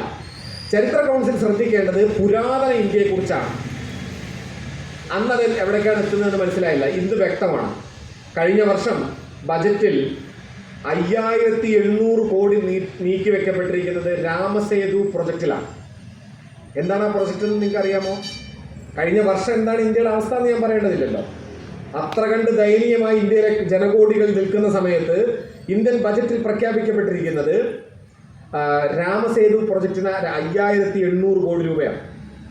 ഈ വർഷം കഴിഞ്ഞ ദിവസം പുതിയ സാരിയൊക്കെ കൊടുത്തിട്ട് നമ്മുടെ ഇതുണ്ടായി, ബജറ്റ് പ്രഖ്യാപനം ഉണ്ടായി. കൂടുതലും സാരി വാർത്തയുണ്ട്. ഇത്ര എന്താ കാര്യം എന്നറിയാൻ എനിക്ക് പറ്റാത്ത ഒരവസ്ഥയായിരുന്നു. മൊത്തത്തിൽ സാരിയുടെ പല മധുബനി സാരി അങ്ങനെ എന്തോ സാരിയാണ് കൊടുത്തത്. അപ്പോൾ അതൊക്കെ കഴിഞ്ഞപ്പോൾ അതിൻ്റെ അവസാനമുണ്ട് രാമസേതു പ്രൊജക്റ്റിന് ആവശ്യമായ സംഖ്യ തുടർന്നും ആവശ്യാനുസരണം അനുവദിക്കുന്നതാണ് എന്ന് ബജറ്റിൽ കേന്ദ്രമന്ത്രി വ്യക്തമാക്കി. കണക്കില്ല. അതായത് 5800 കോടി രൂപ കൊടുത്തിട്ടുണ്ട്, അത് ചെലവായിട്ടുണ്ട്. എന്താണ് രാമസേതു? രാമൻ പണ്ട് ലങ്കയിലേക്ക് ഇവിടുന്ന് ചിറകെട്ടി അതിൻ്റെ അവശിഷ്ടം കടലിനടിയിൽ ഉണ്ടോ ഇല്ലയോ എന്ന് കണ്ടുപിടിക്കുന്ന പ്രൊജക്റ്റാണ്. ഈ പ്രൊജക്റ്റിനാണ് ഫണ്ട്. നിങ്ങൾ ആലോചിച്ച് നോക്കണം, ഇന്ത്യയിൽ നമ്മൾ തീപ്പെട്ടിയും 1 കിലോ അരിയും വാങ്ങുമ്പോൾ കിട്ടുന്ന, അതിനകത്തുനിന്ന് കിട്ടുന്ന ടാക്സ് അടക്കം ഉൾപ്പെടുന്ന ഇന്ത്യൻ ഖജനാവുണ്ടല്ലോ, അതിൽ നിന്നുള്ള പണമാണ് ഇതിന് ചെലവാക്കുന്നത്. എന്തിന്? രാമൻ ചിറകെട്ടിയുടെ കാര്യം കണ്ടുപിടിക്കാൻ. ഇന്ത്യയിൽ യാതൊരു പ്രശ്നമില്ല. അത് നമ്മൾ അംഗീകരിച്ചു കഴിഞ്ഞു. നമ്മൾ നോർമലൈസ്ഡായി. രാമസേതു പ്രൊജക്ട് കേട്ടാൽ നമുക്ക് യാതൊരു അത്ഭുതമില്ല.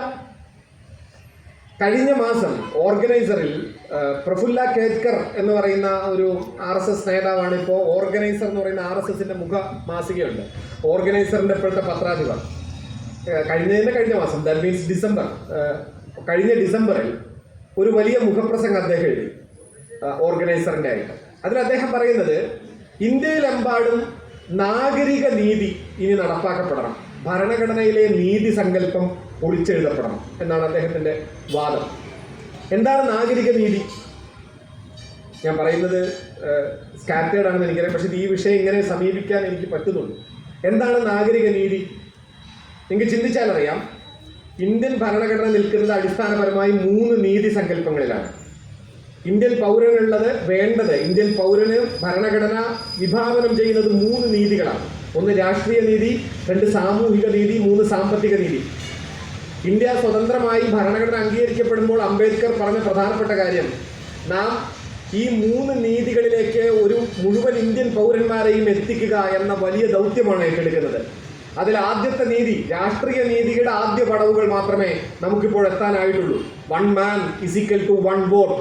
ആ പ്രസംഗം നിങ്ങൾ ചിലരെങ്കിലും കേട്ട് കാണും. 1 man = 1 vote.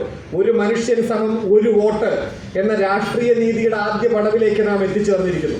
അങ്ങനെയാണല്ലോ, എനിക്കും ഒരോട്ടാണ്, അംബാനിക്കും ഒരോട്ടാണ്.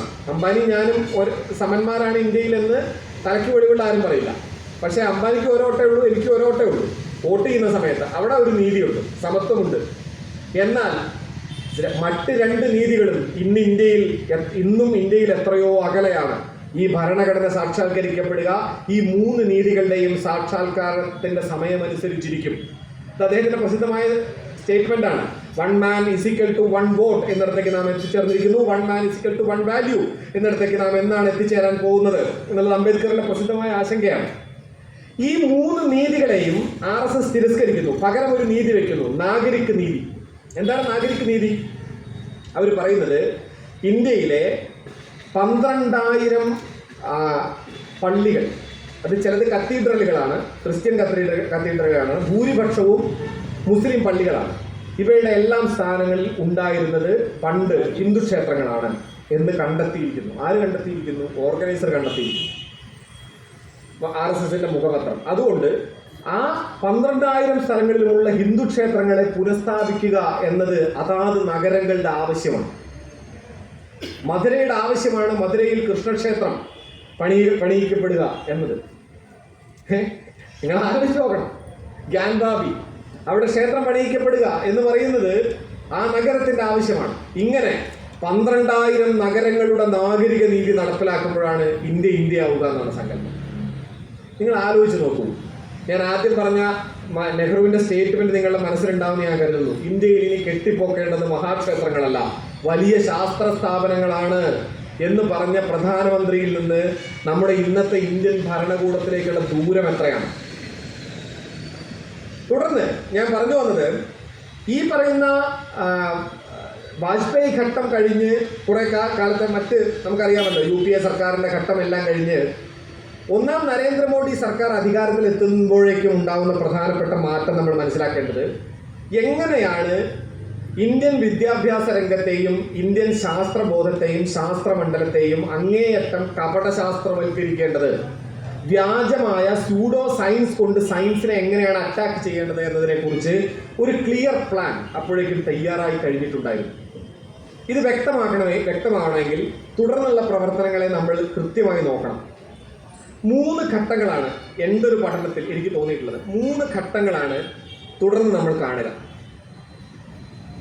എല്ലാവർക്കും അറിയാവുന്ന ചില ശാസ്ത്ര യാഥാർത്ഥ്യങ്ങൾ പൂർണ്ണമായും ജനങ്ങളുടെ മനസ്സിൽ നിന്ന് ഇല്ലാതാക്കണമെങ്കിൽ എളുപ്പമുള്ള പരിപാടിയല്ല. നമുക്കറിയാലോ, ഇപ്പോൾ ഭൂമി ഉരുണ്ടതല്ല എന്ന് നാളെ ഇവിടെ ആരെങ്കിലും പറഞ്ഞ് ഞങ്ങൾ ചിരിക്കും. അയാളോട് തർക്കിക്കാൻ പോലും പോകില്ല, ഏതോ ഒരു ആളെന്ന് പറയുള്ളൂ. പക്ഷെ ഫ്ലാറ്റ് എർത്ത് സൊസൈറ്റി ഇന്നും ലോകത്തെമ്പാടും പ്രവർത്തിക്കുന്നുണ്ട് കേട്ടോ. ഫ്ലാറ്റ് എർത്ത് സൊസൈറ്റി എന്നൊരു സംഘടനയുണ്ട്. ഭൂമി പരന്നതാണ് എന്നും ഭൂമി ഉരുണ്ടതാണെന്ന് കണ്ടുപിടിച്ചു എന്ന് പറയുന്നതൊക്കെ വ്യാജമാണെന്നും പറയലാണ് അവരുടെ പരിപാടി. അവരുടെ പരസ്യം തന്നെ flat earth society all over the globe പ്രവർത്തിക്കുന്നു എന്നാണ്. അങ്ങനെയാണ്, ആഗോളമായി ഞങ്ങൾക്ക് ശൃംഖലയുണ്ട് ഫ്ലാറ്റ് എർത്ത് സൊസൈറ്റിക്ക്. അങ്ങനെയാണ് അവർ പറയുന്നത്. അങ്ങനെ പറയുന്നവരുണ്ടാവാം, ഒരു അബറേഷൻസ്, അപവാദങ്ങൾ ഉണ്ടാവാം. പക്ഷെ പൊതുവായിട്ട് മനുഷ്യരെന്ന് പറഞ്ഞാൽ വിശ്വസിക്കില്ല. ഏതാണ്ട് സമാനമായ അങ്ങേയറ്റത്തെ പച്ചക്കള്ളങ്ങൾ, ശാസ്ത്രത്തിൻ്റെ അടിസ്ഥാന സങ്കല്പനങ്ങൾ തെറ്റാണെന്ന് സ്ഥാപിക്കുക എളുപ്പമല്ല. അതിനുള്ളൊരു വലിയ പ്രൊജക്ട് പ്ലാൻ കഴിഞ്ഞ 10ലേറെ വർഷങ്ങളായിട്ട് ഇന്ത്യയിൽ നടപ്പിലാക്കപ്പെട്ടത് നമ്മൾ മനസ്സിലാക്കണം. അതിൻ്റെ 1ാം ഘട്ടം എന്തായിരുന്നു എന്നറിയാമോ? വലിയ രാഷ്ട്രീയ നേതാക്കൾ, വലിയ അധികാര സ്ഥാനങ്ങളിൽ ഇരിക്കുന്നവർ ഒരു മടിയും കൂടാതെ ഇത്തരത്തിലുള്ള കംപ്ലീറ്റ് സ്യൂഡോ സയൻസ്, കപടശാസ്ത്രം, മണ്ടത്തരങ്ങൾ വിളിച്ചു പറയും. ഇതായിട്ട് ഒന്നാം ഘട്ടമാണ്. ഇതൊന്നും അവർക്ക് പെട്ടെന്ന് തോന്നുന്ന അജ്ഞതയാണെന്നോ അവരുടെ പൊട്ടത്തരമാണെന്നോ നിങ്ങൾ വിചാരിക്കരുത്. ഇതൊരു ഗ്രാൻഡ് പ്രൊജക്റ്റിന്റെ ഭാഗമാണ്. അതുകൊണ്ടാണ് ഞാനിത് പറയുന്നത്. ഇതൊരു വലിയ പദ്ധതിയുടെ ഭാഗമാണ്. അതായത് ആദ്യം അപ്പം എന്താ ഉണ്ടാവുന്നത്? വലിയ നേതാവ് പറഞ്ഞാൽ ഉടനെ അത് പത്രവാർത്തയോ എല്ലാ പത്രങ്ങളും റിപ്പോർട്ട് ചെയ്യും. അപ്പോൾ വലിയ നേതാക്കൾ പറയുക, നരേന്ദ്രമോദി അധികാരത്തിലെത്തിയതിൻ്റെ 4ാമത്തെ മാസമാണ് അദ്ദേഹം ഹൈദരാബാദ് വെച്ച് നടക്കുന്ന കോൺഫറൻസിൽ പ്ലാസ്റ്റിക് സർജറി നടത്തിക്കൊണ്ടിരിക്കുന്ന ഡോക്ടർമാരടങ്ങുന്ന ഒരു കോൺഫറൻസാണ്. അതിൽ നിന്നുകൊണ്ടാണ് അദ്ദേഹം ആദ്യത്തെ വെടി പൊട്ടിക്കുന്നത്. അദ്ദേഹം പറയുന്നു, ഗണപതിയുടെ തല പണ്ട് മാറ്റിവെച്ചത് നമുക്കെല്ലാവർക്കും അറിയാമല്ലോ. Is it? അത് സത്യത്തിൽ നിങ്ങൾ ഇന്ന് ചെയ്യുന്ന അതേ കാര്യമല്ലേ പുരാതന ഇന്ത്യയിൽ ചെയ്തത് എന്ന് ഇവരോട് ചോദിക്കുന്നു. കുറേ ഡോക്ടർമാർ കൈയടിക്കും. ഇതൊരു സംഭവമായിരുന്നു. ആ രീതിയിൽ തന്നെ അദ്ദേഹം ആ പ്രസംഗം അവസാനിക്കുന്നതിന് മുമ്പ് പറഞ്ഞു, ഇപ്പോൾ പുതിയ ക്ലോണിംഗ് എന്ന് പറയുന്ന കാര്യം വലിയ ചർച്ചയായിട്ട് ലോകത്തുണ്ട്. ഞാനത് കണ്ടപ്പോൾ തന്നെ എൻ്റെ ഒപ്പമുണ്ടായിരുന്ന അദ്ദേഹത്തിൻ്റെ ഏതൊക്കെയോ ഒപ്പമുണ്ടായിരുന്ന പ്രവർത്തകരോട്, ശിഷ്യരോടൊക്കെ പറഞ്ഞു, ഇതിലെന്താണ് പുതിയതായിട്ടൊരു വാർത്തയുള്ളത്? എത്രയോ കാലങ്ങൾക്ക് മുമ്പ് കൗരവർ ജനിച്ചത് അങ്ങനെയല്ലേ എന്ന് ഞാൻ ചോദിച്ചു. അതങ്ങനെയാണല്ലോ. ഗാന്ധാരിയുടെ ഇതെടുത്തിട്ട് 100 കുടങ്ങളിലാക്കിയിട്ടു. പിന്നെ ഒരു ചെറിയ പീസ് ബാക്കിയുണ്ടായിരുന്നു. ചെറിയ പീസ് പണ്ടാവും, അത് ഉറപ്പുള്ള കാര്യമാണ്. അതുകൊണ്ട് ദുശ്ശലുണ്ടായി എന്നാണല്ലോ കഥ. അത് ക്ലോണിംഗ് ആണെന്നാണ് അദ്ദേഹം പറയുന്നത്. ആരാ പറയുന്നത്? Indian prime minister. നിങ്ങളത് മനസ്സിലാക്കണം. സ്വാഭാവികമായും പിറ്റേന്നത് വാർത്തയാവും. നമ്മൾ ചിരിക്കും. പക്ഷെ UP-ത്തെയോ ബീഹാറിലെയോ ഗുജറാത്തിലെയോ മനുഷ്യരത് കേട്ടാൽ ചിരിക്കില്ല. നിങ്ങൾ നോർത്ത് ഇന്ത്യയിൽ സഞ്ചരിച്ചിട്ടുണ്ടെങ്കിൽ, നോർത്ത് ഇന്ത്യയിൽ ജീവിച്ചിട്ടുണ്ടെങ്കിൽ ഈ യാഥാർത്ഥ്യം മനസ്സിലാവും. നിങ്ങളെല്ലാവരും ഇപ്പോഴും ചിരിച്ചുകൊണ്ടിരിക്കുകയാണ് ഞാൻ സംസാരിക്കുമ്പോൾ. അവർ ചിരിക്കില്ല. അങ്ങനെയാവുമല്ലേ എന്ന് ചിന്തിക്കുന്ന കുറേ മനുഷ്യരവിടെ ഉണ്ട്. അവരോടാണ് ഈ പറയുന്നത്. തുടർന്ന് നടന്ന 2ാമത്തെ വെടിയേതാ നിങ്ങൾ നോക്കിയാൽ മതി. ഞാൻ ഇതിൻ്റെ ഒരു ഹിസ്റ്ററി ഒരു കാലത്ത് പഠിക്കാൻ ശ്രമിച്ചുകൊണ്ടാണ് ഓർത്ത് പറയുന്നത്. സുഷമ സ്വരാജ് അന്ന് മന്ത്രിയാണ്. സുഷമ സ്വരാജ് പറയുന്നു, ന്യൂട്ടനും ഐൻസ്റ്റീനും തീരെ വിവരമില്ല. അവരത് പറയുന്നത് മദ്രാസിൽ വെച്ചാണ്.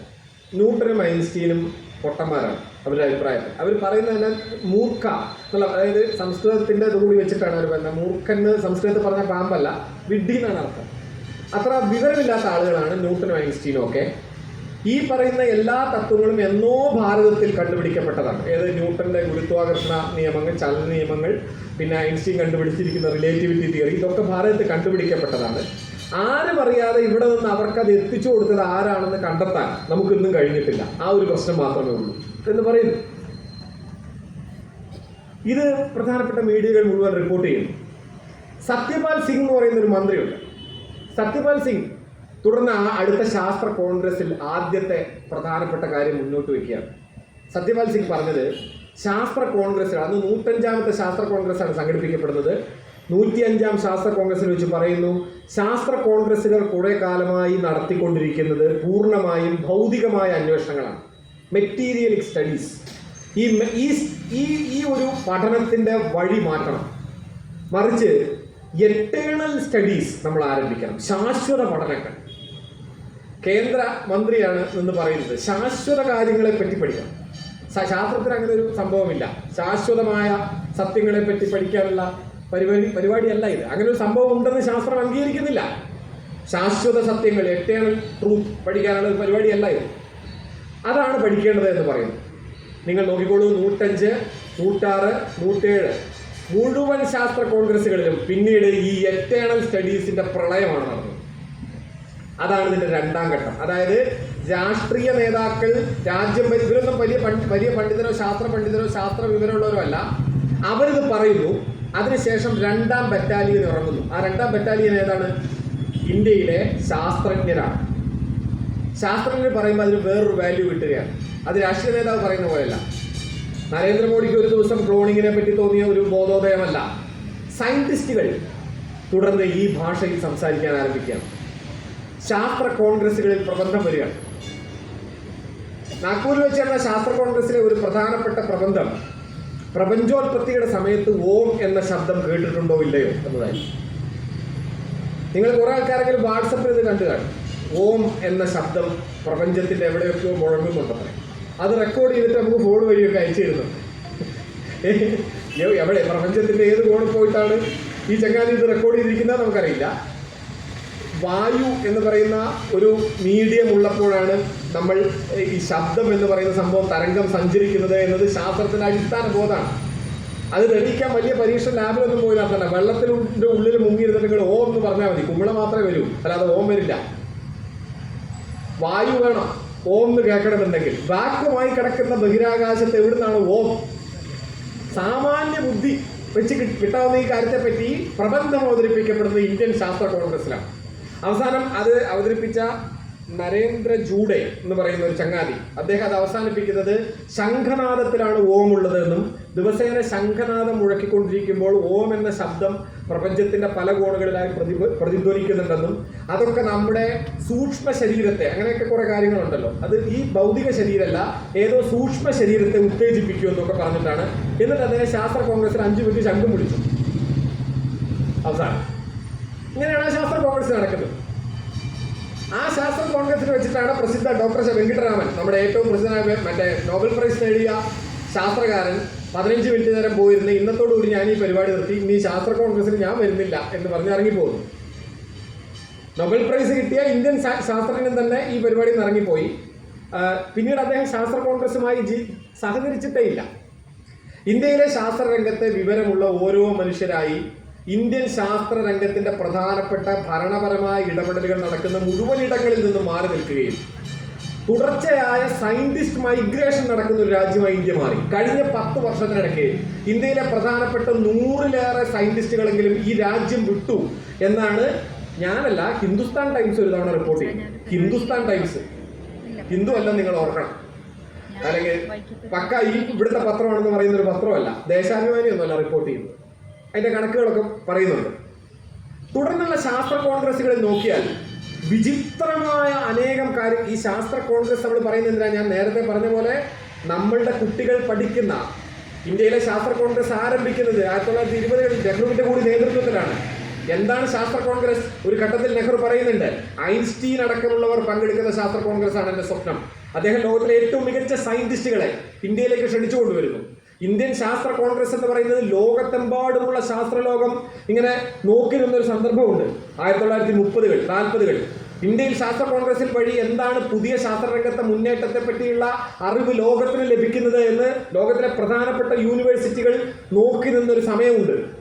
ആ ശാസ്ത്ര കോൺഗ്രസിലാണ് ഇന്ന് ഈ പ്രബന്ധങ്ങൾ വരുന്നത്. നിങ്ങൾ ആലോചിക്കാം.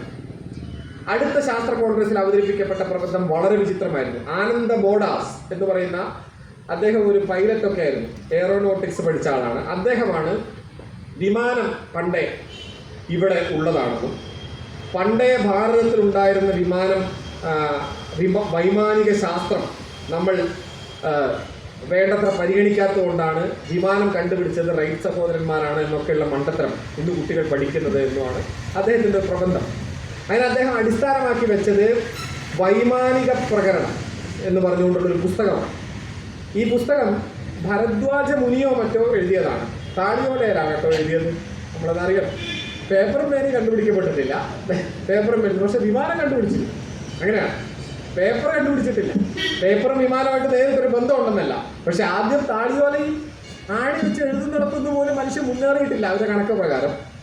ഭരദ്വാജ മുനി എഴുതിയതാണെങ്കിൽ 7000 കൊല്ലം മുമ്പാണ്.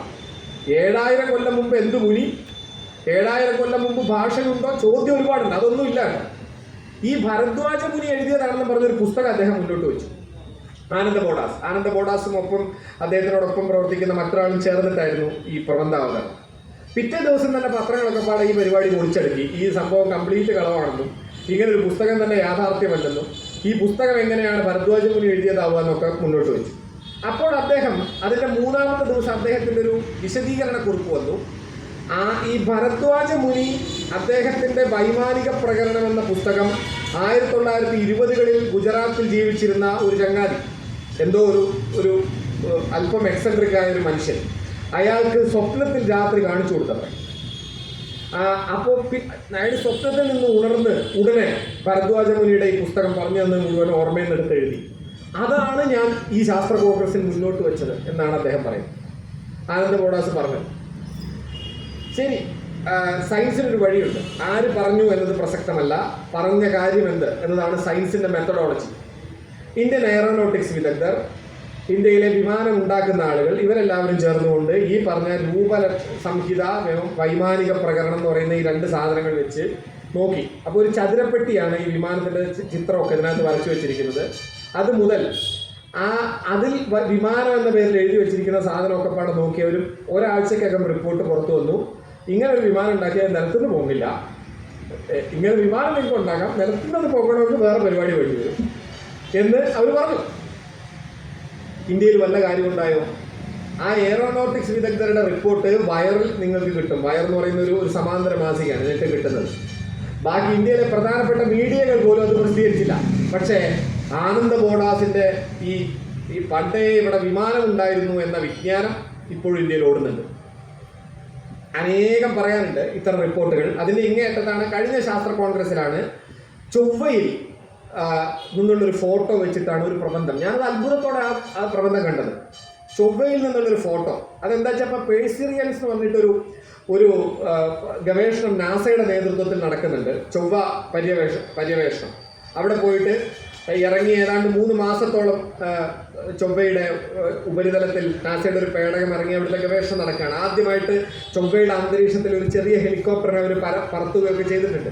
അതിൻ്റെ മുഴുവൻ വിവരങ്ങൾ നെറ്റിൽ നാസയുടെ സൈറ്റിലും ഒക്കെ ലഭ്യമാണ്. അപ്പോൾ അതെടുത്ത കുറച്ച് ചിത്രങ്ങൾ ഉണ്ടായിരുന്നു. പേഴ്സിറിയൻസ് എടുത്ത കുറച്ച് ചിത്രങ്ങൾ. അതിൽ ചൊവ്വയുടെ ഉപരിതലത്തിൻ്റെ പല ചിത്രങ്ങൾ. അതിലൊരു ചിത്രത്തിൽ ഒരു കല്ലിങ്ങനെ കിടക്കുന്നുണ്ട്. ഒരു കല്ലാണ്. ആ കല്ല് പെട്ടെന്ന് കണ്ട ഒരു ഹെൽമെറ്റ് ആണെന്ന് തോന്നുന്നു. Okay, that's all. ചൊവ്വയിലെ പല കല്ലിനും പല ഷേപ്പും ഉണ്ട്. ഒരു കല്ല് കണ്ട ഹെൽമെറ്റ് ആണെന്ന് തോന്നുന്നു. ഇത് വെച്ചാണ് ഒരു പ്രബന്ധം. ഈ പ്രബന്ധത്തെ പറയുന്നത് പണ്ട് അർജുനനും കർണനും തമ്മിൽ യുദ്ധമുണ്ടായപ്പോൾ മറ്റേ കർണന്റെ തേർത്തണ്ട് ചോരച്ചാലിൽ താണുപോയി. അപ്പോൾ ഞാൻ ആയുധം താഴെ വെച്ച് അർജുന ഈ രഥചക്രം ഉയർത്താനുള്ള സമയം തരൂ എന്ന് പറഞ്ഞ് പുറത്തിറങ്ങിയപ്പോഴാണ് കൃഷ്ണന്റെ നിർദ്ദേശപ്രകാരം അർജുനൻ കർണനെ അമ്പെയ്ത് വീഴ്ത്തിയത്. അതൊക്കെ ഉണ്ടല്ലോ മഹാഭാരതത്തിലെ. അങ്ങനെ പുറത്തിറങ്ങിയപ്പോൾ അർജുനൻ അമ്പെയ്തപ്പോൾ ഈ കർണന്റെ ഹെൽമെറ്റ് തെറിച്ചുപോയി ചൊവ്വയിൽ വീണതാണ്. എന്നാ ബുദ്ധിയാണെന്ന് ആലോചിച്ച് നോക്കണം കേട്ടോ. ഇതൊക്കെ ഒരു ശാസ്ത്ര കോൺഗ്രസിൽ അവതരിപ്പിക്കണമെങ്കിൽ അത് യാതൊരു പ്രശ്നവും ഇതിനൊന്നുമില്ലാത്തൊരു വേദിയായി ഇന്ത്യൻ ശാസ്ത്ര കോൺഗ്രസ് മാറി. ഇന്ത്യയിലെ പ്രധാനപ്പെട്ട മുഴുവൻ സയൻസ് ഇൻസ്റ്റിറ്റ്യൂട്ടുകളിലും പഠിച്ചിറങ്ങുന്ന കുട്ടികൾ ഇന്ന് ലോകത്തെ പ്രധാനപ്പെട്ട യൂണിവേഴ്സിറ്റികളിൽ പോയാൽ തലകുനിച്ചാണ് നിൽക്കുന്നത്. മുമ്പ് ഇന്ത്യൻ സയൻസ് ഇൻസ്റ്റിറ്റ്യൂട്ടിൽ പോയി പഠിച്ച കുട്ടിയാണ് എന്ന് പറഞ്ഞുകൊണ്ട് നിങ്ങൾക്ക് കേംബ്രിഡ്ജിൽ പോയാലും നിങ്ങൾക്ക് ലോകത്തെ ഏത് വലിയ സർവകലാശാലയിൽ പോലും വലിയ സ്വീകരണമായിരുന്നു. ഇന്ത്യൻ സയൻസ് ഇൻസ്റ്റിറ്റ്യൂട്ടുകളെ കുറിച്ച്, IIT കുറിച്ചൊക്കെ വലിയ അഭിമാനമാണ് നമുക്ക് ഉണ്ടായിരുന്നത്. ഇപ്പം എന്താണ് അവസ്ഥ? സയൻസ് ഇൻസ്റ്റിറ്റ്യൂട്ടിൽ കഴിഞ്ഞ 6 വർഷമായി നടക്കുന്ന പ്രധാനപ്പെട്ട, അതായത് അവിടെ സ്ക്വയർ ഫീറ്റിനാണ് നമ്മൾ ഗവേഷകർക്ക് സ്ക്വയർ ഫീറ്റാണ് കൊടുക്കുക. ഇത്ര സ്ക്വയർ ഫീറ്റാണ് ഒരു പ്രത്യേക റിസർച്ചിന് വേണ്ടിയിട്ട് അലോട്ട് ചെയ്യുക. അപ്പോൾ അവിടെ നമുക്കിപ്പോൾ ഒരു സാധാരണ റിസർച്ചിനൊക്കെ ഒരു 30 സ്ക്വയർ ഫീറ്റ് കിട്ടുക എന്ന് പറയുന്നത് തന്നെ വളരെ ലക്ഷറിയാണ്. അത്ര പ്രധാനപ്പെട്ടൊരു റിസർച്ച് പേപ്പറാണെന്ന് കണ്ടാൽ മാത്രമേ 30 കിട്ടുള്ളൂ. ചിലർക്ക് 60, 100 ഒക്കെ കിട്ടുന്നില്ല. അത് അത്ര പ്രധാനമാണെന്ന് ബോധ്യപ്പെടണം. അങ്ങനെയാണ് മുൻപ് മുതലേ അവിടെ. ഇന്ത്യൻ സയൻസ് ഇൻസ്റ്റിറ്റ്യൂട്ടിൽ 600 സ്ക്വയർ ഫീറ്റ് നടക്കുന്ന ഗവേഷണം ഗോമൂത്രത്തിന് എന്തൊക്കെ പ്രയോജനമുണ്ടെന്ന് കഴിഞ്ഞ 6 വർഷമായി ഒരു പ്രയോജനവും 6 വർഷമായിട്ട് കണ്ടെത്താൻ കഴിഞ്ഞിട്ടില്ല. എവിടെയെങ്കിലും മൂത്രം ഒഴിച്ചാൽ യൂറിയ ഉണ്ടാവും. അതിൻ്റെ വേറെ പ്രത്യേകിച്ച് ഒന്നും കണ്ടെത്താൻ കഴിഞ്ഞിട്ടില്ല. അതിൽ പ്ലൂട്ടോണിയം ഉണ്ടോ, യൂറോണിയം ഉണ്ടോ, മറ്റതുണ്ടോ, യുറേനിയം ഉണ്ടോ, പോരാത്തതിന് സ്വർണം വേർതിരിച്ചെടുക്കുന്ന എന്തോ പ്രത്യേക സംഭവം ഈ പശുവിൻ്റെ വയറ്റിൽ നടക്കുന്നുണ്ടെന്നാണ് കഴിഞ്ഞ ഒരു പ്രധാനപ്പെട്ട കണ്ടെത്തൽ. അതിനെന്തോ ഒരു പ്രത്യേക ടെക്നിക്കൽ പേരൊക്കെ ഉണ്ട്. അത് പഠിക്കേണ്ട യാതൊരു ആവശ്യവും ജീവിതത്തിൽ ഇല്ലാത്തതുകൊണ്ട് ഞാൻ ആ ടെക്നിക്കൽ ടൈം പഠിച്ചിട്ടില്ല. പശുവിൻ്റെ വയറ്റിൽ തനിയെ സ്വർണം ഉണ്ടാവും. ഇതുവരെ ഒരു പശുവിൻ്റെയും ചാണകത്തിൽ നമുക്ക് സ്വർണം കിട്ടിയില്ല. പശു വല്ല സ്വർണ്ണമാരി വിഴുങ്ങിയാൽ ചിലപ്പോൾ ചാണകത്തിൽ സ്വർണം ഉണ്ടാവുമായിരിക്കും. പക്ഷേ പറയുന്നത് അങ്ങനെയാണ്, തനിയെ സ്വർണം ഉണ്ടാവുന്നു. ഈ സ്വർണം പുറത്തേക്ക് വരുമ്പോൾ അപ്പോൾ ഈ വയറ്റിൽ നടക്കുന്ന സ്വർണ്ണമാക്കൽ പ്രക്രിയ, നമ്മൾ കഴിക്കുന്ന ഫുഡിനകത്തൊക്കെ സ്വർണ്ണമുണ്ട്. ആ സ്വർണം എങ്ങനെയോ പശുവിൻ്റെ ഫുഡിൽ നിന്ന് പശുവിന് വേർതിരിച്ച് സ്വർണ്ണമാക്കാൻ കഴിയുന്നുണ്ട് കാമധേനുവിന്. ഇതിനെപ്പറ്റി ഗവേഷണം നടക്കുകയാണ്. ഞാൻ പറഞ്ഞു വന്നത്, ഞാൻ ഇനിയും ഇത്തരം അനേക കാര്യങ്ങൾ നിങ്ങൾക്ക് ഇനിയും ചർച്ച ചെയ്താൽ കിട്ടും. അനേക കാര്യങ്ങളുണ്ട്. ഞാൻ മുഴുവൻ കാര്യങ്ങളിലേക്ക് പോകുന്നില്ല. അതിൻ്റെ അങ്ങേയറ്റായിരുന്നു ഒരു സയൻറ്റിസ്റ്റ് പറഞ്ഞു ഗുരുത്വാകർഷണ നിയമങ്ങൾ മുഴുവൻ തെറ്റാണ്. അത് ഞാൻ വരുന്ന 4 വർഷത്തിനകം ഞാൻ ഒരു വരവ് കൂടി വരേണ്ടി വരും. മറ്റേ അടുത്ത വരവിൽ ഞാൻ ന്യൂട്ടന്റെ തിയറി മുഴുവൻ തെറ്റാണെന്നും ഐൻസ്റ്റീന്റെ തിയറി തെറ്റാണെന്ന് തെളിയിക്കും. എന്നിട്ട് പുതുതായി ഞാൻ ഉണ്ടാക്കുന്ന റേക്ക് മോഡി റേസ് എന്ന് പേരിടും എന്നായിരുന്നു സയൻസ് കോൺഗ്രസിന്റെ ഒരു പ്രഖ്യാപനം. അതെന്ത് പ്രഖ്യാപനമാണെന്ന് ആലോചിച്ച് നോക്കണം. സയൻസ് കോൺഗ്രസ് ഇതിനൊക്കെ ഉള്ളതാണല്ലോ. 2 റേസ് കണ്ടുപിടിക്കും. ഒരു റേസിന് മോഡി റേസ് എന്നും മറ്റേ റേസിന് ഹർഷവർദ്ധൻ റേസ് എന്നും പേരിടും. ചുരുക്കത്തിൽ ഇന്ത്യൻ ശാസ്ത്ര രംഗം ഞാൻ നേരത്തെ പറഞ്ഞ 1974 നിന്ന് ഇങ്ങോട്ട് തുടങ്ങുന്ന ചരിത്രം നാം പരിശോധിച്ചാൽ കഴിഞ്ഞ 10 വർഷത്തിനിടയ്ക്ക് അതിന് വലിയ ഗതിവേഗമുണ്ടായി എന്നത് യാഥാർത്ഥ്യമാണ്. പക്ഷെ ഇതൊരു വലിയ പ്രൊജക്റ്റാണ് നമ്മൾ മനസ്സിലാക്കണം. എന്തിനാണ് ഇത് ചെയ്യുന്നത്? ഇതുകൂടി പറഞ്ഞുകൊണ്ട് ഞാൻ ഈ സംഭാഷണം അവസാനിപ്പിക്കാനാണ് കരുതുന്നത്. എന്തിനാണ് ഇത് ചെയ്യുന്നത്? ഇത് നിങ്ങൾ ആരെങ്കിലും കരുതുന്നത് പോലെ അവരുടെ എന്തെങ്കിലും മണ്ടത്തരമോ ഒന്നുമാണെന്ന് ഞാൻ കരുതാത്ത ആളാണ്. ഇത് യഥാർത്ഥത്തിൽ നമ്മുടെ രാഷ്ട്രത്തെ സംബന്ധിച്ച ആധുനികതയുടെ അടിസ്ഥാന മൂല്യങ്ങളെ തന്നെ ഇന്ത്യയിൽ നിന്ന് ഇല്ലാതാക്കുക എന്ന വലിയ ഒരു ഗ്രാൻഡ് പൊളിറ്റിക്കൽ പ്രൊജക്റ്റിന്റെ ഭാഗമാണ്. ഒരു വലിയ രാഷ്ട്രീയ പദ്ധതിയുടെ ഭാഗമാണ്. നമ്മളത് മനസ്സിലാക്കണം. അതൊരു ചില്ലറപ്പെട്ട കളിയല്ല. എന്താണത്?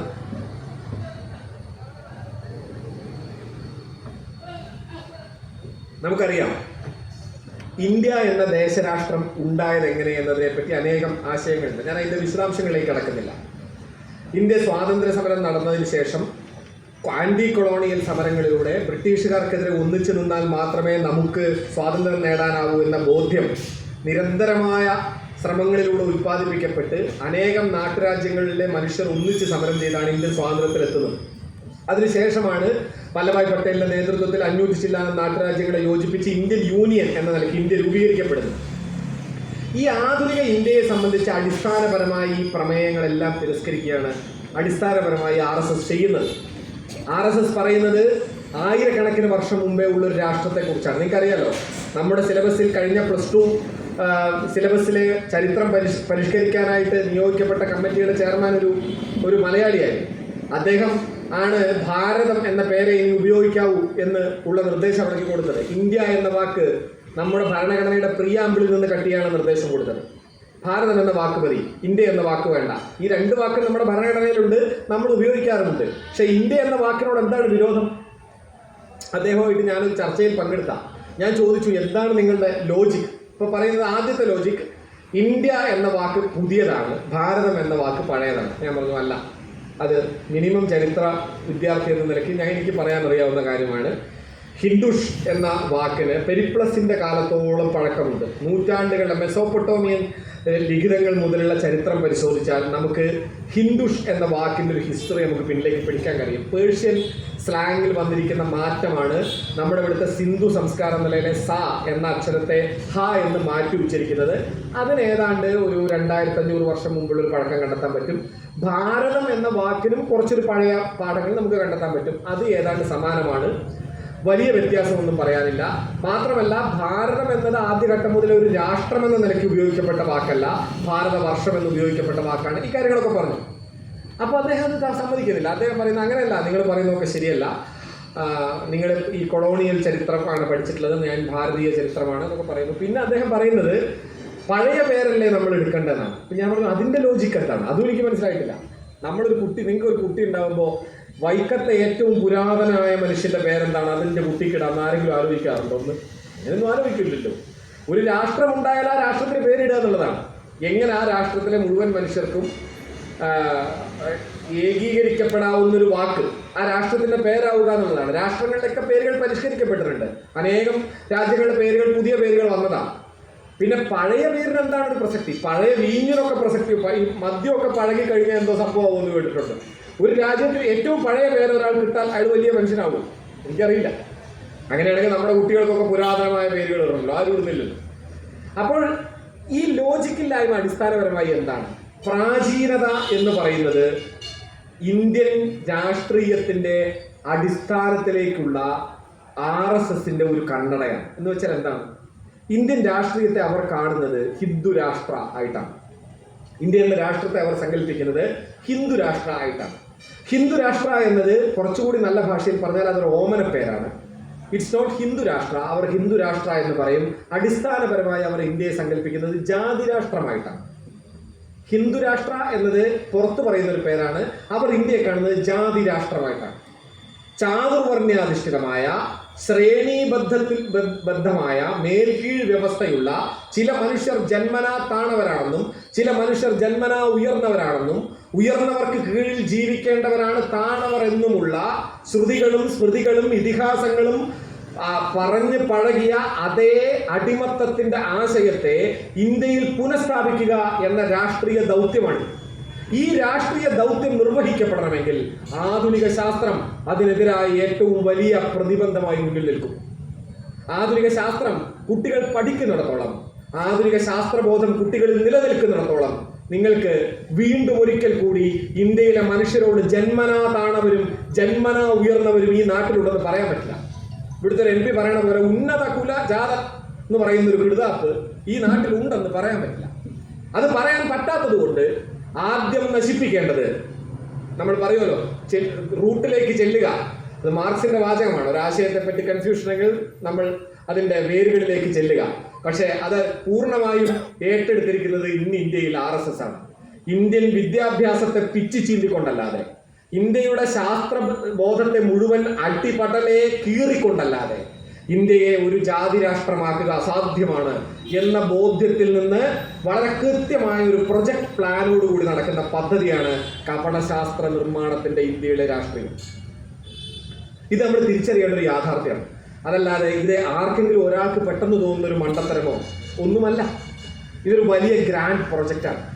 ആ പ്രൊജക്ടിന്റെ അടിസ്ഥാനം തന്നെ നിൽക്കുന്നത് സവർക്കർ ആരാണ് ഹിന്ദു എന്ന ചെറിയ ലഘുലേഖയിൽ നിർവചിക്കുകയും തുടർന്ന് ഗോൾവാൾക്കർ നാം അഥവാ നമ്മുടെ രാഷ്ട്രം നിർവചിക്കപ്പെടുന്നു എന്ന പുസ്തകത്തിലൂടെ വിശദീകരിക്കുകയും ചെയ്യുന്ന ചിരപുരാതനമായ സംസ്കാരം എന്ന പേരിൽ അവർ വിശ്വസിക്കുന്ന ഇന്ത്യയിലെ മനുഷ്യരുടെ അടിമ സംസ്കാരത്തിൽ ഊന്നിയതാണ്. ആ ബോധം, അടിമത്തം എന്ന ബോധം മനസ്സിലുള്ളത് കൊണ്ടാണ് ഞാനിത് പറഞ്ഞുകൊണ്ട് അവസാനിപ്പിക്കാം. അതുകൊണ്ടാണ് ഇന്ത്യയിലെ നമ്മുടെ സഹോദരന്മാർ, അതാണല്ലോ നമ്മുടെ ഭരണഘടനയുടെ പ്രിയാമ്പിൾ ഫ്രട്ടേണിറ്റി എന്നൊരു വാക്ക് എഴുതി വെച്ചിട്ടുണ്ട്, സാഹോദര്യം. ഇന്ത്യയിലെ മുഴുവൻ മനുഷ്യരും സഹോദരന്മാരാണ് എന്ന് ചൊല്ലിപ്പഠിച്ചിട്ടാണ് നമ്മളൊക്കെ സ്കൂളിൽ നിന്ന് പുറത്തിറങ്ങിയത്, അല്ലേ? ആ സഹോദരന്മാരിൽ ചിലർ പുറത്തൊരു രാജ്യത്തെ ഭരണാധികാരി ചങ്ങലക്കിട്ട് ഇവിടെ കൊണ്ടുവന്നിറക്കിയാലും അത് തെറ്റായിപ്പോയി എന്നൊരു വാക്ക് പറയാൻ തോന്നാത്ത എന്തുകൊണ്ടാണെന്ന് നിങ്ങൾക്ക് മനസ്സിലാവുന്നുണ്ടോ? അടിമത്തം തലയിലുള്ളത് കൊണ്ടാണ്. ജാത്യാടിമത്തം ഉണ്ടല്ലോ, ഒരേ സമയം ഒരാളെ മർദ്ദകനും അടിമയുമാക്കി മാറ്റും. അംബേദ്കർ പറഞ്ഞൊരു കാര്യം ഇതാണ്, ശ്രേണീകൃതമായ അസമത്വാവസ്ഥ എന്നാണ് അദ്ദേഹം ഇന്ത്യൻ ജാതി വ്യവസ്ഥയെ നിർവചിച്ചത്. ഗ്രേഡഡ് ഇനീക്വാലിറ്റി, പടിപടിയായിട്ട് ഇനീക്വാലിറ്റി നിൽക്കുകയാണ്, അസമത്വം. അപ്പൊ എൻ്റെ മുകളിലും കുറെ ആൾക്കാരുണ്ട്, എൻ്റെ താഴെയും കുറെ ആൾക്കാരുണ്ട്. പഴയ ഒരു നായർ, ഇപ്പം ഞാൻ നായരെടുത്തുകൊണ്ട് നായന്മാർ ഒരുപാട് പിടിക്കേണ്ട കാര്യമില്ല, ഒരു ഉദാഹരണം പറഞ്ഞതേ ഉള്ളൂ കേട്ടോ. ഏത് മധ്യജാതി നിങ്ങൾ എടുത്തോളൂ, അങ്ങനെ ഒരു മധ്യജാതിയിൽപ്പെട്ട ഒരു നായർ ഒരു സ്ഥലത്ത് നിൽക്കുകയാണെങ്കിൽ ആദ്യം ഒരു നമ്പൂതിരി മുന്നിൽ കൂടെ നടന്നു പോയാൽ അപ്പോൾ അവനറിയാം, പണ്ട് ജാതി കേരളത്തിൽ ജീവിക്കുന്ന ഒരു നായർക്കറിയാം എങ്ങനെ രണ്ടാം മുണ്ടെടുത്ത് കയ്യിൽ പിടിക്കണം, ഓച്ചാനിക്കണം, എങ്ങനെ കുനിഞ്ഞു നിൽക്കണം, ഓംബ്ര എന്ന് പറയണം എന്നറിയാം. ആ നമ്പൂതിരിയൊക്കെ പോയി കഴിഞ്ഞിട്ട് ചാത്തൻ ആ വഴി കൂടെ വന്നെന്ന് വിചാരിക്കുക, അല്ലെങ്കിൽ ഒരു ദളിതൻ വന്നെന്ന് വിചാരിക്കുക. ആ ദളിതൻ വന്നു കഴിഞ്ഞാൽ ആ കുനിഞ്ഞ ശരീരം എങ്ങനെ നിവർത്തണമെന്നും ഈ മുണ്ടെങ്ങനെ തലയിലേക്ക് കെട്ടണമെന്നും എടാ ചാത്ത എന്ന് ചാത്തന് 90 വയസ്സും ഇവന് 10 വയസ്സുമാണെങ്കിലും വിളിക്കണമെന്നും അവനറിയാം. അതായത് ശരീരമടക്കം ജാതിബദ്ധമാക്കപ്പെടുന്ന, ജാതിയെ താത്വികവൽക്കരിച്ച ഒരു വലിയ സംഹിതകളുടെ, അതിൻ്റെ ഒരു സിദ്ധാന്തവൽക്കരണത്തിന്റെ 1000 ആണ്ടുകളിലൂടെ കടന്നുപോയ രാഷ്ട്രമാണിത്. ആ രാഷ്ട്രത്തെ അവിടേക്ക് പിന്മടക്കാൻ മാത്രം മനസ്സിൽ ശ്രമിച്ചുകൊണ്ടിരിക്കുന്ന, രാഷ്ട്രീയമായി പ്രായോഗികമായി ശ്രമിച്ചുകൊണ്ടിരിക്കുന്ന ഇന്ത്യൻ ഭരണകൂടത്തിന് ഈ ഒരേ സമയം ഇന്ത്യയിലെ മുഴുവൻ മനുഷ്യരെയും പൗരന്മാരല്ലാതെ പ്രജകളായി കാണാൻ, അങ്ങനെയാണല്ലോ കേരളത്തിൽ ഒരു MP അടക്കം സംസാരിക്കാറുള്ളത്, നമ്മളൊക്കെ പ്രജകളാണെന്നാണ് മൂപ്പര് പറയുന്നത്. അപ്പോൾ അങ്ങനെ ഇവിടെയുള്ള മനുഷ്യരെ അവകാശമുള്ള പൗരന്മാരായിട്ടല്ലാതെ രാജഭരണകാലത്തെ പ്രജകളായി കാണാനും മടിയുണ്ടാവില്ല. അതേസമയം നമ്പൂതിരിയെ കാണുമ്പോൾ ഓംബ്ര എന്ന് വിളിക്കുന്ന പോലെ ട്രംപിനെ കാണുമ്പോൾ കുനിഞ്ഞു നിന്ന് ഓംബ്ര എന്ന് ട്രംപുരാന് മുന്നിൽ കുനിഞ്ഞു നിൽക്കാനും മടിയുണ്ടാവില്ല. ഈ അടിമത്തവും ഈ മർദ്ദക സ്വഭാവവും പരസ്പര പൂരകമാണ്. ഇതിനെതിരെ നിൽക്കാൻ ഒറ്റ ആയുധമേ നമുക്ക് മുന്നിലുള്ളൂ: നിരന്തരം ശാസ്ത്രത്തെ ചരിത്രവൽക്കരിക്കുക, നിരന്തരം ചരിത്രത്തെ ശാസ്ത്രവൽക്കരിക്കുക. ചരിത്രത്തിന്റെ ശാസ്ത്രവൽക്കരണവും ശാസ്ത്രത്തിന്റെ ചരിത്രവൽക്കരണവും എന്ന ശാസ്ത്ര സാഹിത്യ പരിഷത്ത് നിരന്തരമായി ആവശ്യപ്പെടുകയും നിരന്തരമായി കേരളത്തിലുടനീളം പ്രവർത്തിച്ചു വരികയും ചെയ്യുന്ന വലിയ പ്രവർത്തനങ്ങളെ കൂടുതൽ സർഗാത്മകമായി നവീകരിക്കുകയും ഇനിയും പരിഷത്ത് കൂടുതൽ പുതിയ നിർമ്മാണാത്മകമായ ആലോചനകളുമായി മുന്നോട്ട് പോവുകയും ചെയ്യേണ്ട ഒരു രാഷ്ട്രീയ സ്ഥിതിയാണ് മുന്നിലുള്ളത്. പരിഷത്ത് അത് എത്ര ഏറ്റെടുക്കുമെന്നത് നമ്മുടെ മുന്നിലെ ചോദ്യമാണ്. പക്ഷേ ആ ചോദ്യത്തെ നേരിടുക എന്നത് ശാസ്ത്ര സാഹിത്യ പരിഷത്തിന്റെ മാത്രമല്ല, ഇന്ത്യയിലെ മുഴുവൻ പൗരന്മാരുടെയും അടുത്ത തലമുറയോടുള്ള ഉത്തരവാദിത്തമാണ് എന്ന് മാത്രം ഓർമ്മിപ്പിച്ചുകൊണ്ട് ഞാൻ അല്പം ദീർഘിപ്പിച്ചെങ്കിലുള്ള ക്ഷമാപണത്തോടെ നിർത്തുന്നു. അഭിവാദ്യം.